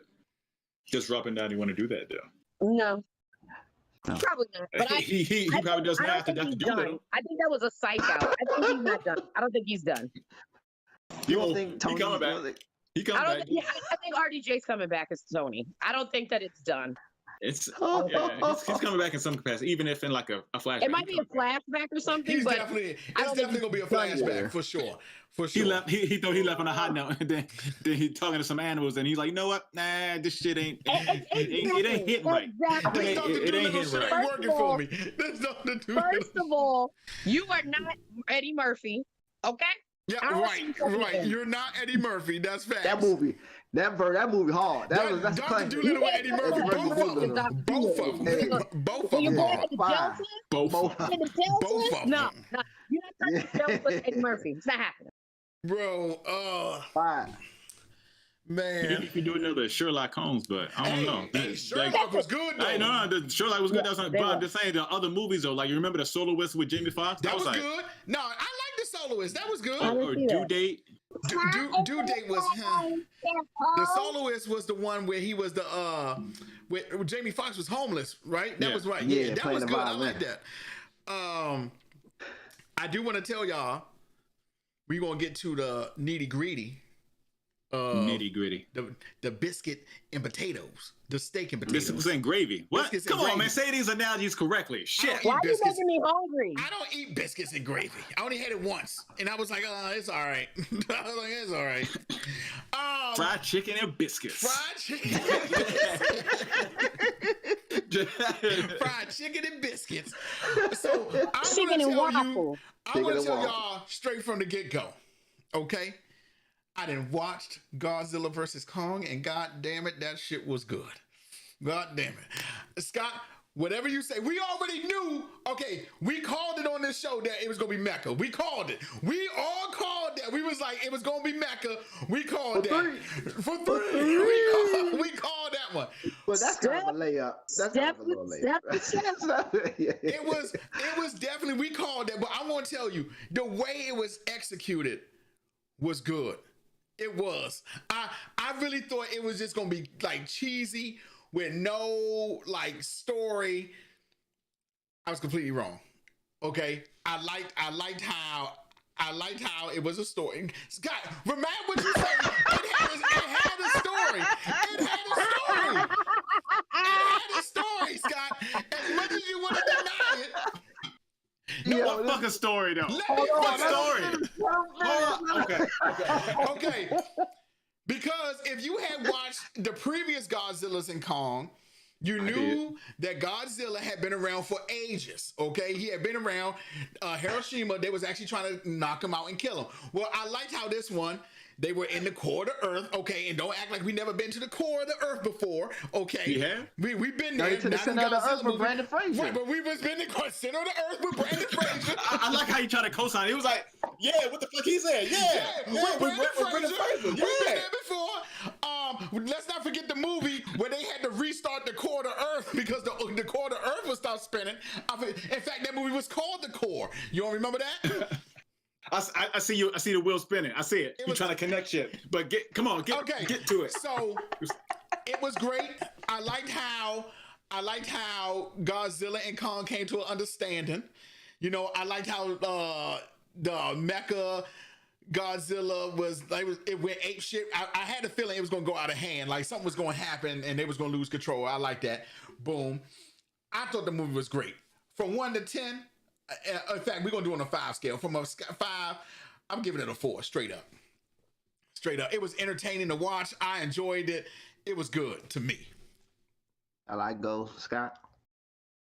Scott, would you it's stop my making that go? ugly ass face? It's up to you. You want to go? Or you want me? You go. Yeah, I go. So we're doing a scale of 1 to 5. 1 to 5. Okay, I say mine towards the end because you said the story. Okay, again, what was this?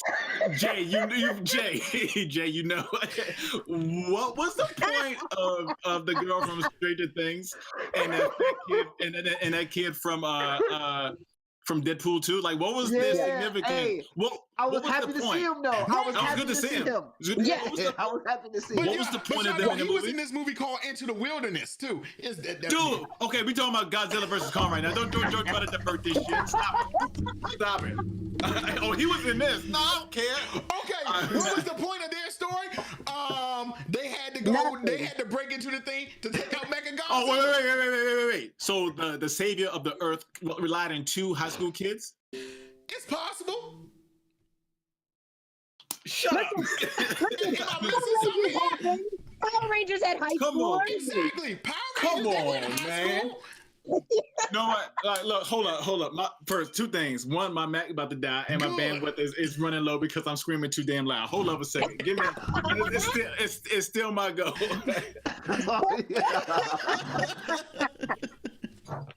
Look at me, I got a Mac. Ooh, I got a Mac and my Mac's running out of battery. Oh my God. I want to hear this beef with this man's with Godzilla versus Kong. We already knew it wasn't gonna be some grade A movie, okay? We all knew that, Scott. Is your Mac back up and running? Oh lordy lord, yes. All right, so what else did you have a problem with, Scott, besides that? Okay, besides that. Here we go. Okay, let me look. Here we go. Cut the shit. Here All we right, go. from the very beginning. I'm trying to think who. Okay, you just going based on what you said. You said you really like the story. Yeah. I really like the story, yeah. It was no fucking story. They had Kong in captivity. No, because the shit didn't make sense. So they for years, decades, however long, they knew Kong existed. They knew Godzilla existed. They waited till Godzilla went rogue to think, hey. And they still didn't even, towards the end say, you know what, let's have these 2 behemoths go against one another. No, and I'm not advocating for them to have done that, but the whole time they knew where both of them were. Well, they wait. They didn't know where Godzilla was. They didn't know where Godzilla was because he was always Because he could moving pop around. up. He could pop up wherever. Yeah. Wherever, exactly. Because But remember Kong, in King of the Monsters, he was using the current underneath, the current. Yeah, the frequency, the whole frequency shit. That's why they brought back the Stranger Things girl. Yeah, Okay. yeah, because she's the only one that can figure that out. But so they use Kong to find the underneath or whatever the fuck. I call it the upside down 2.0. The upside down. The center of the earth or whatever. And they use him. They use him to find it. Okay. And once they're in that glorious place and in that magical place, I was like, okay, cool. This looks nice. Gets his axe or whatever. Again, it seems like I'm just making up shit off the top of my head because I think that's what they did in the movies. So it seems like I'm just coming up with this shit top of my head. Like, I didn't prepare for this like I did for fucking Justice League. I tell you that. There was nothing to jot down. So when Kong is down there or up there, depending on where and who you are, the upside down 2.0. 2.0. Godzilla senses it and then just was like, he just happens to be directly beneath him, right? Directly fucking beneath him. Okay. and the radiation just comes down and okay, that part was cheesy. That part was cheesy. I got you. Because Godzilla really did just go like, oh shit, he's underneath me. Oh shit, I can sense him and he's directly underneath me. Let me blow this radiation fire breath right here and it's gonna hit him. Atomic breath, Scott. Thank you for the correction. You're welcome. I'm here for you. yeah, that the whole part. Okay, also, I don't. We can go round for round as far as who won, who lost. There's no debate. It's no debate. It's fucked up too. It's fucked up because even though it's fucked up. It's because I'm Team Kong. Or in this particular situation, how Megan was talking about Superman being OP. It's like, come on, this shit wasn't even fair. It's Kong like was Daniel Bryan. Kong was like, Daniel Bryan. Like in so many cases. You know what? Yeah, I'm just gonna divert real quick and just go straight to the fight scene. The first one, I was like, okay, he's doped up on the sedatives, a little bit, okay, and then he got his ass kicked, and then he was like, just everybody play dead, just play dead. All right? Stay down, calm, stay down. That's essentially what they were saying. And then when he get the axe, I was like, okay, you know what? He can slice him up. Nah, he still got his ass kicked for the most part. He had some better shots, but he still got his ass handed to him, and he got a couple of assists, a couple of times from the humans. It was like, and I'm team Kong. And from the trailer, right there. Hold up. That's your first. Shut up! From the trailer, shut up! I hate that the trailer did that. The trailer made it seem like, oh yeah, he kicking it, and y'all said this, y'all said it. He was like, look, I bet these are the only scenes with Khan getting his shots in, and you know what? God damn it, I hate that y'all were right. I was like, damn man, they made him look so weak and overpowered. Like, well, and the only time that he looked any kind of his as a king was at the very end when he put aside his petty differences the handicap match, who kicked his ass just maybe 10 minutes earlier. It was like, you know what, he's not your the little girl, he's not your enemy. Well, my broken jaw says differently, but no, that big metal thing is your enemy. Help him. Like I don't know the sign language version of it. We're like, but overall, action wise, it was okay. The person that I was rooting for and just holding out at least better scenes from didn't really happen. And throughout the whole movie, I kept asking myself, is this a King Kong movie or a Godzilla movie?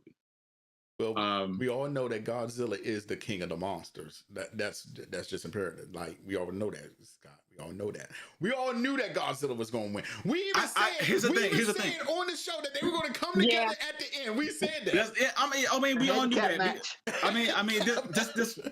This is the same. I knew it going in. I knew it when I first saw the trailer. I knew it wasn't going to be a straight up 1-on-1. I knew that was going to happen. I knew it was going to be like repeat Batman versus Superman.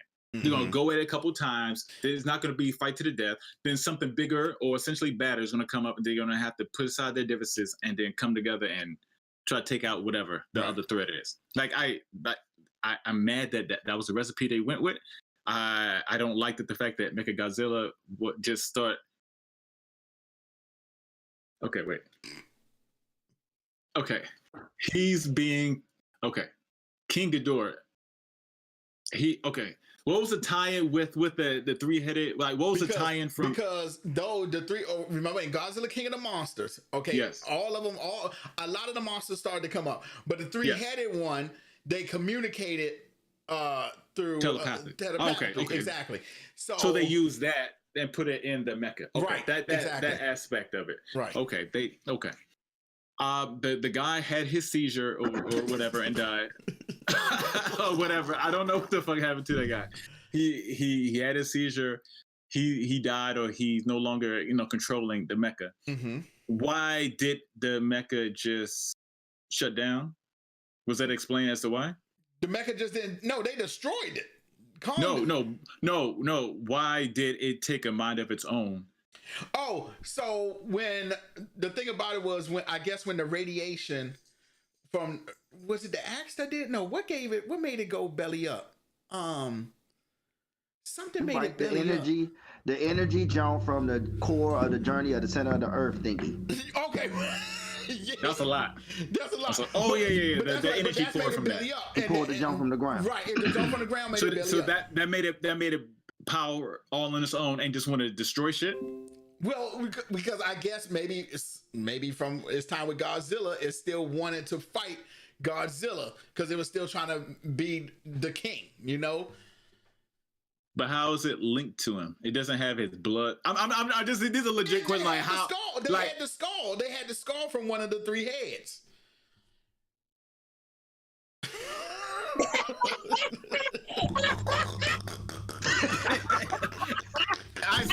I'm glad I had you say it. I just want you to hear yourself say that shit.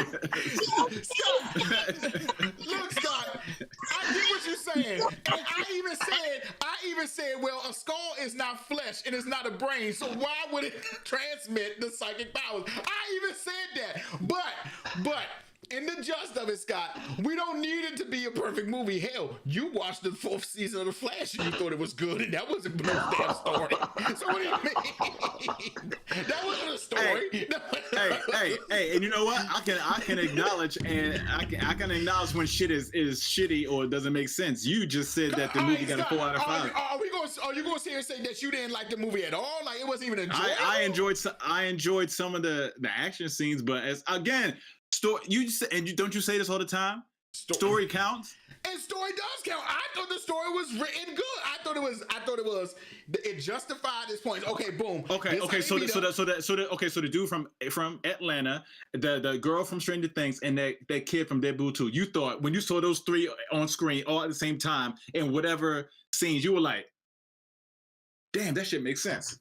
I literally was like, no, I'm gonna tell you the first thing I said. I said, first of all, this black dude is with these 2 white kids. Big move, bad move right here. I said, bad move. Boom, I was like, that's number one, because I would not be traveling the state with these 2 white kids done. But I said, okay, he's the podcast guy who knows something else is up. You know, something, boom, boom. I thought it was put together. I thought for what it was worth, because I really thought it was gonna be like maybe 2.5 hours, maybe 3. Okay, I really did. Yeah. I definitely feel like when I saw it was only like 1 hour and 53 minutes, I'm like, damn, they kind of crammed this, because I thought it was at least gonna be like 2:30, 3 hours. But for the time that they put in, I was like, okay, I can stand behind this. And I like how, because my whole question was, how did they get Kong? That was gonna be my first thing, because I watched Skull Island to see that they actually set up a containment center on Skull Island, dragged him off there. I'm like, okay, well that makes sense. So they was already monitoring him, and they was literally cutting him off from Godzilla, because if Godzilla would have noticed them, it would have been hell to pay. I said, I got that. Okay, cool. If I had anything that was wrong with the movie, it was the Upside Down 2.0. Because I didn't get that. I was like, yeah, that whole part was just okay. It was funny when Kong crawled or fell or whatever the fuck, where he jumped from the hole that Godzilla made. Right, he jumped down to climb and then climb back up, and then the little flying machine that the humans were in. I was just like, really? Because I'm also, again, like I said, that whole journey into the Upside Down Place 2.0, like the whole journey and the creatures that we saw, I was like, wow, only to see Godzilla just like. Well, and then, I thought it was kind of, because they definitely got that from Pacific Rim. Because remember in Pacific Rim, that's where they realized where the monsters were coming from. They was coming from like the core of Earth, but theirs was in the ocean. So there were way too many riffs off of Pacific Rim. That whole psychic link thing. Yeah, that was Pacific Rim. That's all that had written on Pacific Rim. I agree, Megan. That was all Pacific Rim. I knew he was gonna die, because I was like, y'all ain't see Pacific Rim in this universe. Like, no, nobody saw that. Okay. I was like, this is all, Megan. I was just with you. I was like, this is all Pacific Rim right here. Like the whole them journey to the corner, to the center of the Earth, the whole psychic thing with. I was like, yep, this is Let me just say one last thing before the next person goes. Okay. All the emphasis that was put on, I don't know the guy's name, the doctor whose brother died when Alexander, he tried to. the man who played Tarzan. Yeah. Skarsgård. Yeah, Skarsgård. Yeah. There was so much like Open-ended with him. it was so much stuff with him and the traveling to the center and you know the effects regarding gravity and what could potentially the effects it could potentially have on people, and then the whole, because a lot of the story went into the explanation of the heaves being able to sustain that and all that, and it's just funny that all that was just thrown out the fucking window with Godzilla just breathed out, and then they can just go it's up. Funny. Yes, I was just I agree because so much that it was dedicated to that. But even when they get out, I'm like, well, you was talking about the gravity, so is it going to crush you the minute you get out the ship? I even said that. I was like, okay, I get that. That was open. I get it. And even then, like you said, they went through all that trouble to break the barrier, but they came right up out the hole like it was nothing. Exactly. It seemed like it took them hours to go from Antarctica to that final place where Kong had his throne. And then it seemed like it took like maybe 15-20 minutes to go from there back up to Tokyo or no, Hong Kong. Hong Kong, yeah. I definitely feel like the movie had some questions that needed to answer, but overall, I was really impressed with the visual effects. The effects, visually, they look really good. Really good. Like no lie, I would have definitely paid to go see that in the movie theater for sure. Like it was. The story left a lot to be desired, but you do you, man. You spend that hard-earned money at Hoffman. Good job. I definitely liked it. I was impressed. Jason, you got that look on your face. Then I'm gonna go to Megan next. So Jason, you got that look on your face. You got that look on your face. Go ahead, Jason. Let me hear it, bro. It's a 3. A 3? Okay, I guess it's a C.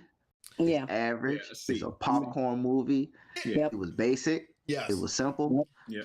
I called the movie minute it was announced. Hey, we called that one hard. We called that one hard too, y'all. The action scenes between the two is going to be good, and the humans and their dialogue is going to be dumb. Yep. Just like in the last few Godzilla movies. Yep. Skull Kong dialogue was a little bit better with Samuel in the army Skull Island was great. Yeah, that was better. But Godzilla, as we know, the human aspect of it, always trash. That's what let me think. This is a Godzilla movie. Yeah. But Jason actually brings up a good point, because I definitely feel like because Kong is an ape, I definitely felt that Congo vibe, like it was going to learn sign language, like Kong was going to learn sign language. I kind of figured that, but I don't know why I thought you was going another direction. I thought you were going to say because he's an ape, and you know apes are like descendants of humans, that's why the dialogue will be better in a Kong movie. I thought you were going to say that. I don't like you, Scott. I don't like you. I definitely felt like with Godzilla, there's no reasoning. You know what I'm saying? With Kong, you know, even if you look at Skull Island, he was chilling on Skull Island. You know what I'm saying? He was doing his thing on Skull Island, and the little girl story was kind of cheesy too, because the first thing I said was like, wait, there was a whole tribe on Skull Island. So you trying to tell me all of them got wiped out? She was the only one to survive? It was some kind of storm or something. Right, it was a storm that wiped them out. Again, lazy writing. They just glossed right over that shit. Kill them all. Kill them all. Let the girls survive. Go ahead, Jay. My bad. Go ahead. You good? You said one of my biggest pet peeves. How the hell you capture Kong? Like you just start off with this man in a 3D digital dungeon. Yeah. You got Kong. Yeah. In a dome. It would have been good to see how they did y'all build it around them, or what was going on? Yeah, I agree with that. Just the scene where they find out Kong, because sign language, I knew that was coming. I was hoping Kong said, "I know what you're saying, bitch," exactly. But he went with the home. I know what you're saying, bitch. I know everything you're saying. I've been peeping y'all the whole time. You denied me that banana. I know. I know what you're saying. Jay, stop. Okay, I'm done. But lazy. The story is there was no damn story, man. I Thank know you, what Jay. no story, I man. definitely Like think it was a little bit. Come on, man. This is a Michael Bay but there was a movie, story. man. it wasn't even clever. It wasn't even clever. Like, Exactly. of course the machine gonna go haywire. They could have at least said the man's consciousness went into the suit. Mecca. Well, that's what I thought it was going to happen. I thought literally he was going to like have a seizure or something and his consciousness went into the thing. But when they said that it was still the consciousness of the three-headed little monster, I was like, oh, okay, all right. But if they had a cleverly written, I mean, they were building up to it with the old movies by saying, you know, all Titans eventually would clash. So that's why we got, you know, the whole Godzilla and Kong situation. Right. I get it, but I wish it was just more cleverly written why you would need a mecha, or at least have Mecha Godzilla off somewhere where people think it was actually Godzilla, but it was actually Mecha, and they sick Kong on him, only to find out it wasn't him. But that's hard to pull off, especially with how they built it in the first place. Yeah. But Wait, what was the main guy's real? The main guy. What was his name? Oh, I don't know. I don't remember bro. names like that. I don't even know, bro. I read something that his accent was thicker than Antonio Banderas, but he had like the most whitest name and most generic name ever. But I noticed with this one, even though the human aspect still sucked, they limited this time. They kept it small this time. That's why everything was explained so stupidly that way, because they realized that in the other Godzilla movies they were trying to flesh out Kick-Ass and him and his. So they were trying to flesh that whole thing out, and people just. It's funny you say that because I was talking to Justin. Adapting. I was talking to Justin about that. I said, because even if you watch the first Godzilla, there's very limited view of Godzilla at all. You know, it's mostly centered around the humans. By King of the Monsters, that shit goes out the window. They like, it's out the window. They like, nah, we need to put Godzilla against these people. I mean, against these other monsters. Done deal. So, and to finish off, the scene where he blasts when Godzilla blasts through the ground to Tokyo to underground 2.0 to upside down 2.0. funny part about that scene, as I'm watching the movie, because you know I work to the evening, so I'm watching it early in the morning on 5 hours sleep, right? So I'm watching the scene and I'm falling asleep, you know, leading up to that scene. So by the time I wake up, they're fighting already. Godzilla and Kong are fighting. So I rewinded the scene. I was like, oh, snap. How did they get back to Tokyo? So how did Kong get to Tokyo so fast? I missed it. Let me rewind it because I was dozing off. Oh, no, you ain't missed much. No. Yeah, I see. When I rewinded it and saw this man blast through the ground, and this man climbed or dove up, and they drove down or up, I was like, the upside down was right there the whole time. They went to Antarctica just to get. So they right there they're right below where Mecha Godzilla and Godzilla are currently. That is so convenient. That is convenient as hell. I just laugh. That is so convenient. I just laughed because I knew that's what it was going to be. I just laughed. But the best scene I really liked was he was sitting on the throne with the axe. That shit was hard. That was hard body. That was hard body. Like, I'm home, you know. Like that was hard. Yeah. Yeah. That shit was hard body. This is my seat. It's my seat. Yeah. That shit was hard. I like that scene. Outside, yeah, it's average, man. It's a little quick. Oh, if it came on TV, would I turn it off? No. Yeah. I wouldn't turn it off. Bad Boy 2's come on. Would I go buy it? Bad Boy 2 come on. I go buy it? I still watch it. I would go buy it. Would I go buy it? Nope. Really? I wouldn't have gone to the theater to see that one. Hell no. We called the movie. We called the movie. Yeah, y'all called it. Like as soon as the trailer came out, you was like, did I see Mecca? Yeah, that's Mecca. Yeah. Megan, did you see it? Did you see it, Megan? I did see it. I have a lot of feelings on it. Uh-oh, here we go. You know me. You know how it is. So, but the first thing I want to address is, how did they create a better Ra's al Ghul and Talia than the fucking whole Nolan universe? How? How is that possible? That is a problem when the Godzilla versus King Kong movie does a better Ra's al Ghul and Talia. How is that Go ahead, Slim.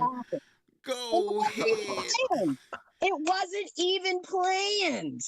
And they did a way better job than anything in the Nolan universe. And I absolutely despise the Nolan universe. I my hated God. all of them. Whoa. I hated them. You like, wait, whoa. Batman Begins, The Dark Knight.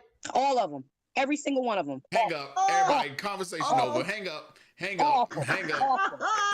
Everybody off. Everybody off. Sorry. Everybody Burst your off. bubble. There was no. What detective work did Batman do? Oh my When he God. came against Bane, he looked like he had no training. That is not Bruce. Come on now. He did Don't get do his this. ass whooped. He Don't did do get his this. ass whooped. Don't do this. I'm not defending Returns. I'm not defending No, Returns. But I am defending Begins and Dark Knight, though. No, I'm no. not defending Returns. The Can't do fucking nothing about voice, the Returns. gravelly ass voice that he had is enough that I was like, I can't do this. I can't do Oh this with y'all. God. No. Fuck all of it. All of it. So, but besides that point, how do you have?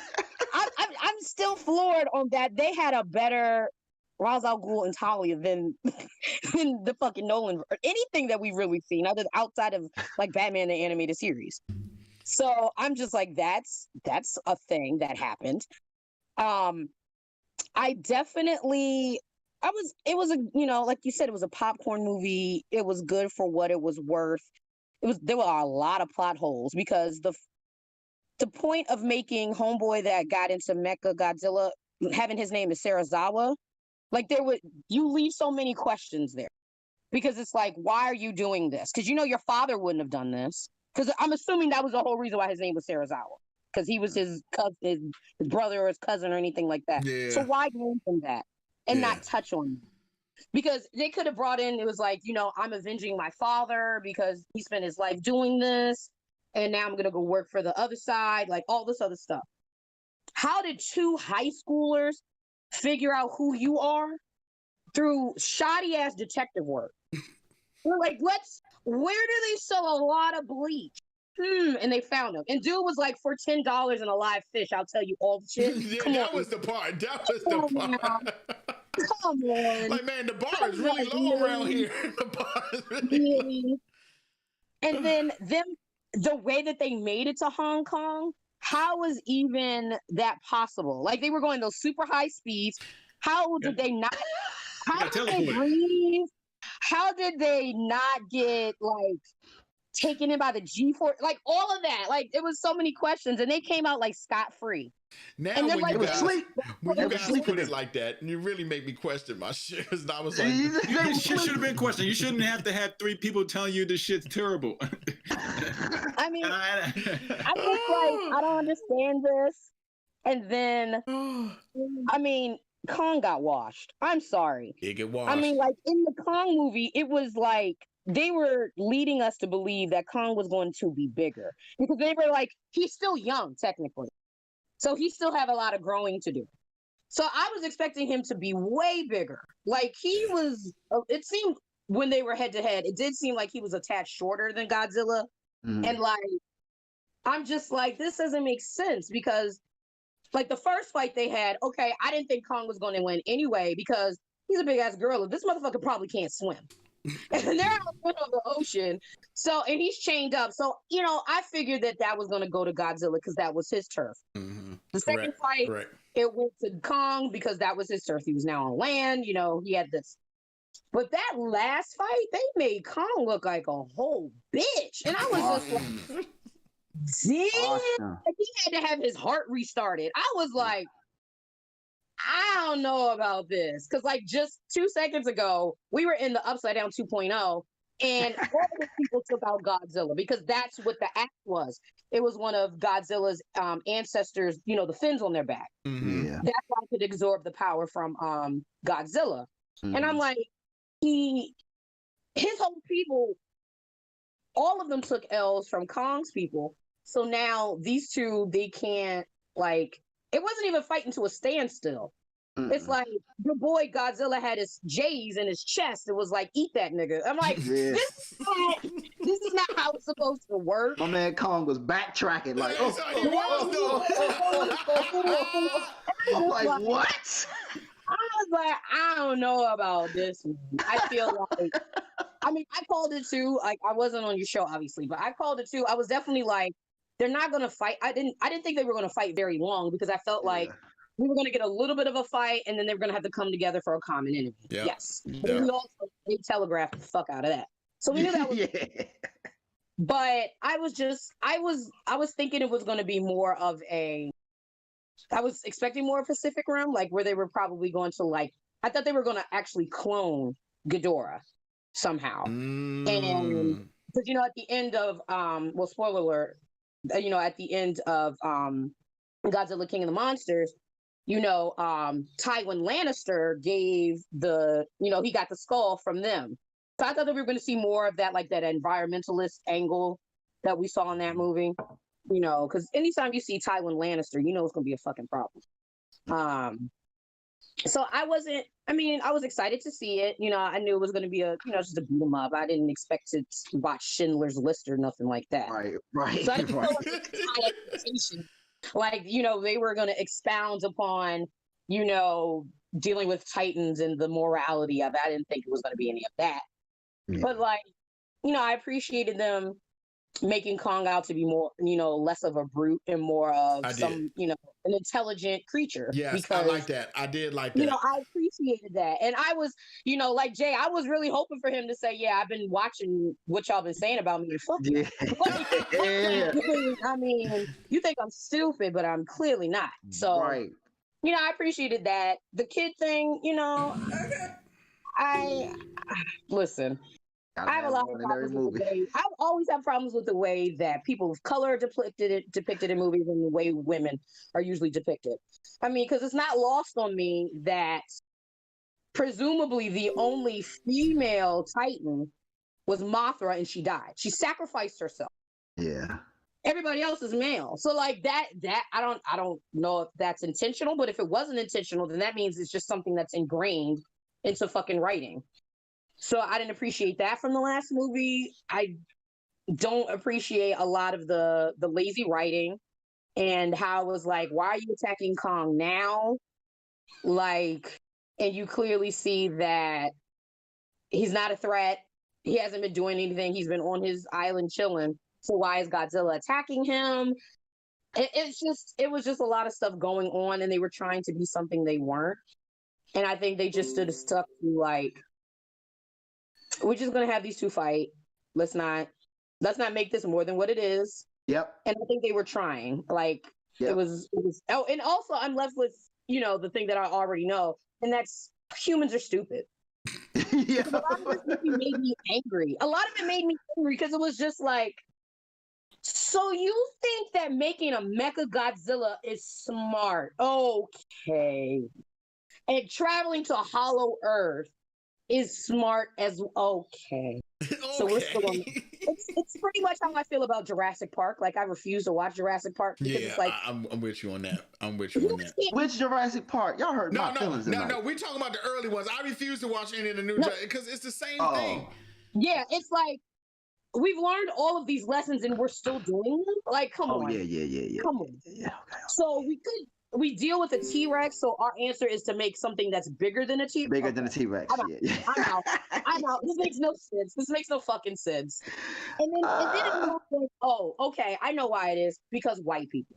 So it's like, that's what happens. That's what they do. They fuck with shit, and then shit goes awry, and then everybody else has to save ass. So it's like, okay.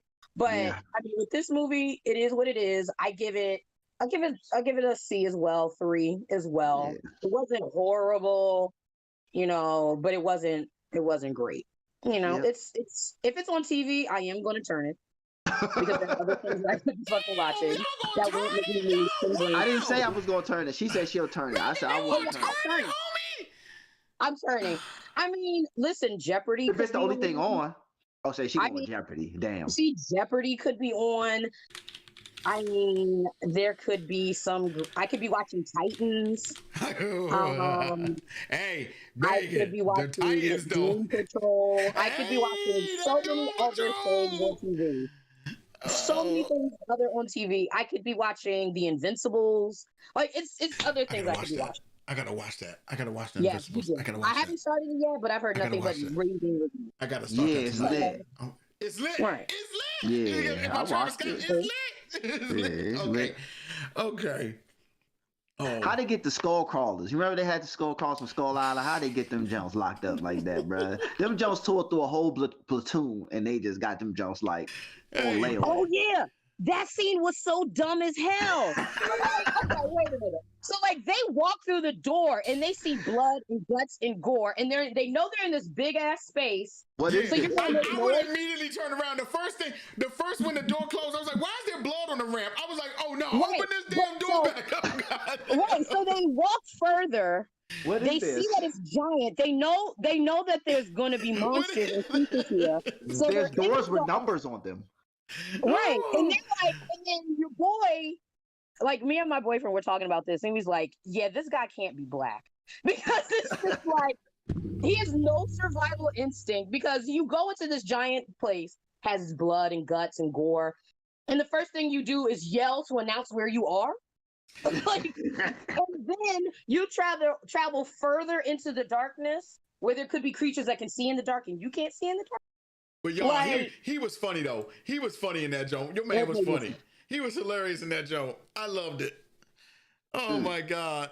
He was funny at the beginning, where he was pretending to be this super annoying person. And I was He like, you know what? I'm You gonna go to shouldn't the eat that bathroom. apple. That Yeah, that apple's was pretty bad funny. for That you. was, I'll give you that. He was like, that apple's pretty bad for you. Then turned around to eat it. Yo, man, I feel bad, and it could be excitement on my part because I really wanted to watch Godzilla versus Kong. I just knew, like, I was like, this is gonna be good. This is gonna be really good. Like, Yeah. so it could be that too. It could. Now, I'm definitely not disagreeing with y'all. The story had big plot holes in it. It had big plot holes in it. He's come over. I'm not gonna look. I guess what I'm trying to say is I'm pulling a Jason. I'm turning off all my common sense crap when it comes to this movie, because we already know. It's kind of like we talked about. We already know that the human aspect is just there. They're gonna have to fill it with BS so we can kind of get the ground base of the It story. was hilarious. It was hilarious. I was like, I literally was going to see them fight, but like you said, I'm pretty sure, just like Megan said, everybody called it that they were going to fight something bigger and something badder than the two of them. Okay, we knew that. For a second, when they was in the city, I really thought that Kong had the upper hand, because even then when he hits him with the axe, it's almost like Godzilla was blinded, because remember, he throws the crane. Mm-hmm. And Godzilla like thinks it's him, and he turns around and he nails him with the punch. I'm like, damn. So with a drop kick too. right. Nice little drop kick. The missile drop kick. I like that. Yeah, Kong. Yeah, Kong. Oh my God. But I even loved how Godzilla was getting his ass worked by Mega Godzilla. Yeah, and he Kong, was, though. Kong put his hey, did you see how Kong gave you the blade though? He put his shoulder back in place. He gave you the blade. He hit that shoulder back in place.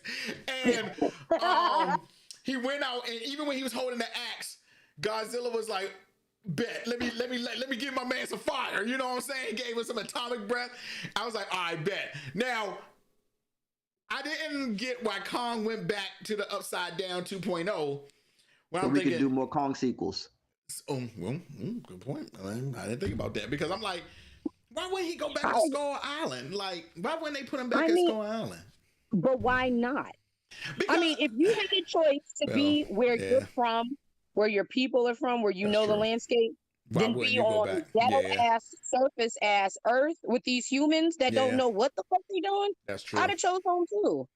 I mean, he was miserable. Remember, he kept throwing every day.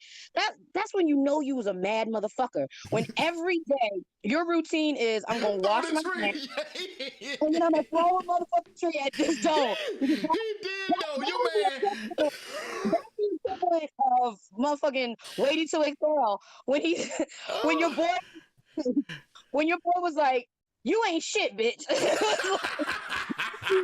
Every day. He did every day, and then I guess the Upside Down 2.0 is still kind of confusing to me, because if you remember the time when he floats in the air, but then the camera flips, so you're like, wait, is he up? That's is the he whole down? point. That's the point, yeah. That was the whole point. Right, but then I'm like, So that's why I was calling it the Upside Down 2.0 because I was like, and that's why that whole gravitational and heave equipment shit didn't. I literally Another was like Cardi movie B. did that. I literally was like Cardi B. I was like, if it's up, if it's up, if it's up, then we stuck. I was like, what the fuck? Oh my god! But I think another movie or anime did that. I gotta remember what it was. I love where you that go straight shit. down and then they ended up coming back. I forgot what. Man, I forgot love what it that was. damn shit. It was a horror movie. It was a horror. It was a movie? waterfall, right? So Below. Oh, you talk about that Joan when they What? under the sewers of London and they were seeing all that crazy stuff in the little ruin Jones. What is that? Yeah. What's Oh, that called? yeah. That sounds good. What is that? It's like a first person Blair Witch type Joan. Oh, I hate those. No, jokes that no, much. it's not like It was- that. But yeah, it had like a camera. The shaky not, camera jump. Man, Cloverfield gave me a fucking That's headache. Joan when the car was in the sewer, right? And it was on fire and it stuck the dude in the car. yeah. Yeah. That's a decent movie. But Yeah, something it was. so That Joan was below, crazy. something like that. Yeah. That Joan was crazy. Man, that's just wow. But yeah, man. bro. The little girl, that little girl, the whole the simple little girl trope. They literally They just milked that copied and thing. pasted. Yeah, they milked that thing though. I mean, I was like, Oh, she could communicate? yeah, they Tell really them to milked come that on. thing. They really did. Tell them to go down there. Tell her to lie to him. Yep. It's like, oh my God. Yeah. that was not good. Yeah, Ungood. I'm with you. That was kind of like, oh man, they gonna force this little girl to. Because even Kong looked at the hole. He was like, "Bitch, you lying. Bitch, you lying. My family ain't down there." Kong, the way he looked at the hole, he was like, "Bitch, you lying. My family ain't down there. You full of shit." Yeah. Well, I don't think motherfuckers in ages and you telling me they down there and Right. You trying to tell me they in this damn hole right here? You tripping? I know you fucking lying. I was like, He started walking damn. back. He started walking back. He's like, I'd rather walk through this cold ass Right. tundra than And I love how they did Like, it. I I'm love out. how when he picked up the snow, he was like, "Well, I guess this is it." He was like, Well, I guess I'm home. he was like, "I guess this is it."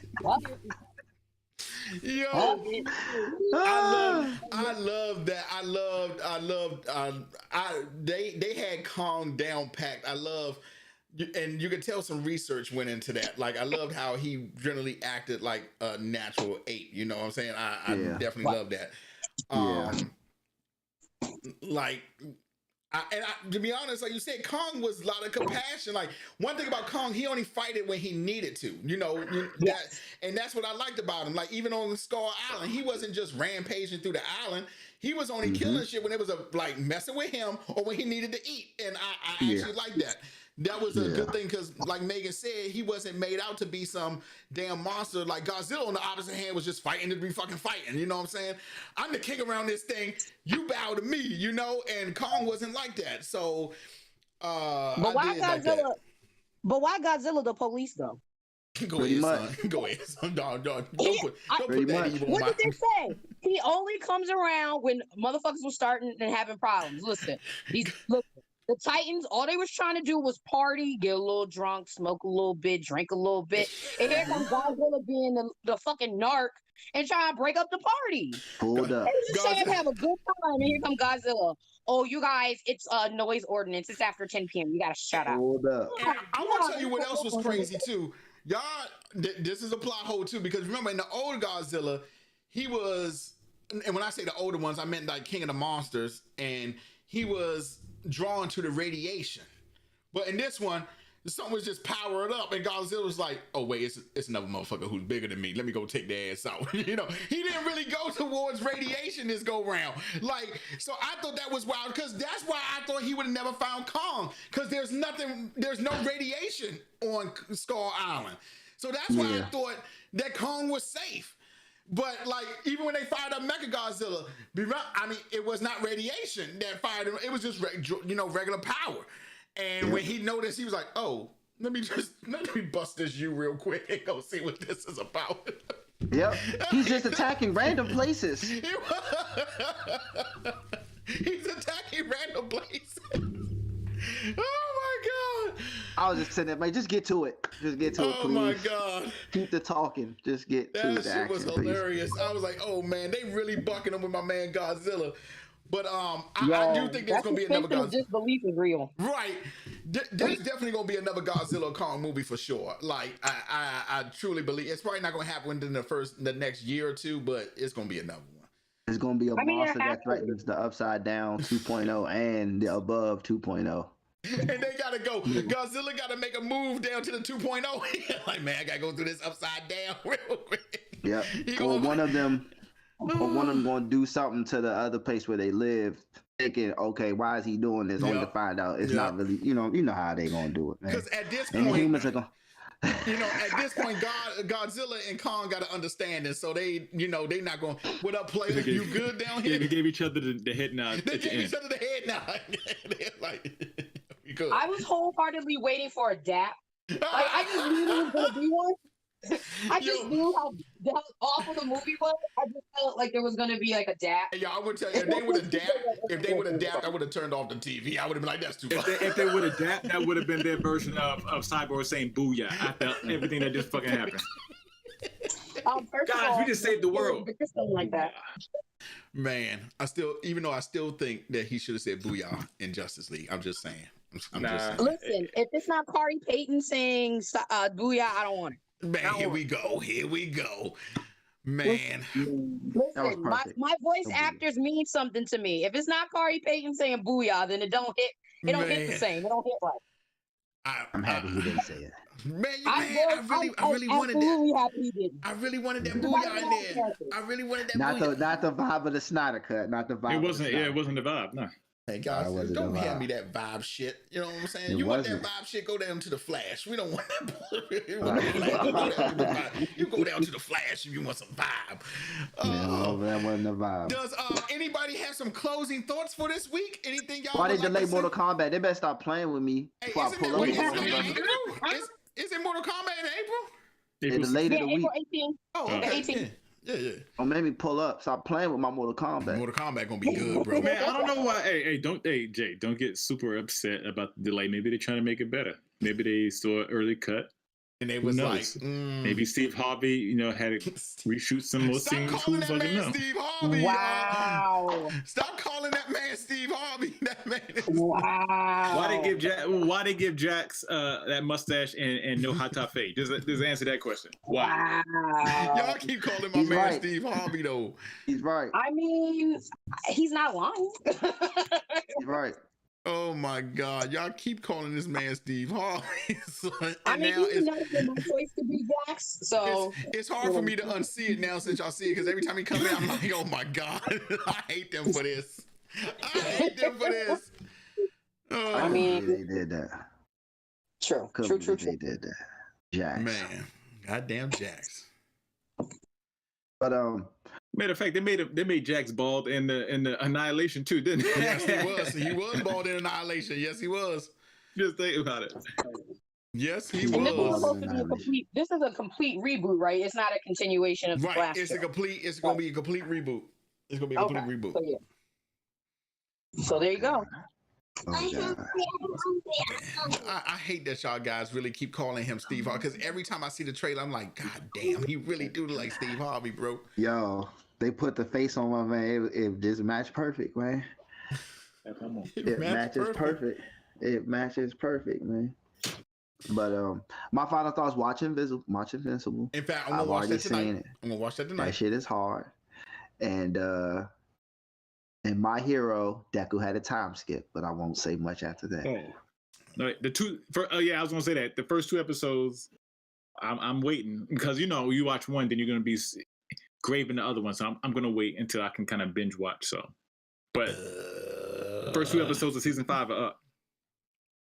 No, I need to binge it. I want to go through the whole thing. Yeah. I don't want to watch one episode once. I want to go through the whole thing. That's still the reason I haven't watched Attack on Titan. There's still you're not the last one. Right. I gotta wait for the last one. When the last one though, I'm good. I'm running it then. I hope with this My Hero arc they combine them. Okay. Based on how the manga was done, because by manga standards, Dobby, it's a season 5 and a 6. You know what I'm saying? But I'll say this: if they do the arc like how they did the manga, y'all not gonna like season 5. If they not, you're not gonna like it that much, but because it's gonna end on a cliffhanger. But if they're going to fuse the 2 arcs together as 5, this one might be a classic. Because the next arc after this arc y'all watching is good.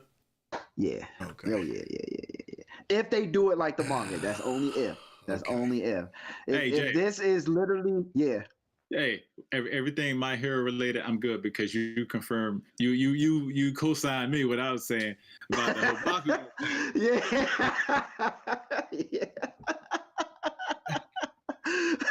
Yo, you made that. Oh my God, bro. Scott was right. I just felt like that was coming. I just felt like I was shocked. The moment I knew he wasn't gonna turn into a bad guy was when he cried in front of Deku and All Might when he had that scene about how he felt like he was still too weak and blah blah blah blah blah, and then Deku finally told him about. I knew he wasn't gonna be a bad guy. I was like, yeah, that's it. Okay, Scott, like, you were right about one thing. Oh, look at me! I'm right. Ooh. Check the tape. Check the tape. I've been right about a lot of shit on here. I've been right about a lot of shit. Megan, I enjoyed you on the show. Yeah. I would definitely like you to come back on at some point in time. So if that's cool with you, that would be awesome for me. Oh, most definitely. I definitely enjoyed being on the show today. Thank you for having me. You guys are great. Man, stop it, Megan. You know I love you like I love you like a fat kid love cake. Don't worry about it, dude. That's right. That's right. So I definitely want you to be back on. I know next week. I know next week my brother is supposed to be joining us. And look at Scott's face every time I say Justin join us. So my broski's supposed to be joining us. So maybe the week after that, we'll work something out and I'll hit you up and you can get back on with us. Justin. Definitely. Just let me know the time and date. I'm there. My girl. All right, fellas and ladies, I love y'all dearly. I'm about to go eat my big ass some birthday cake. So I'm about to go find something to eat. Matter of fact, I'm about to go. You guys have a good night. Yep. Love y'all, too, homies. Hey, And Megan, love you too, girl. Megan, take care, man. All right, Scott. All right, thank you.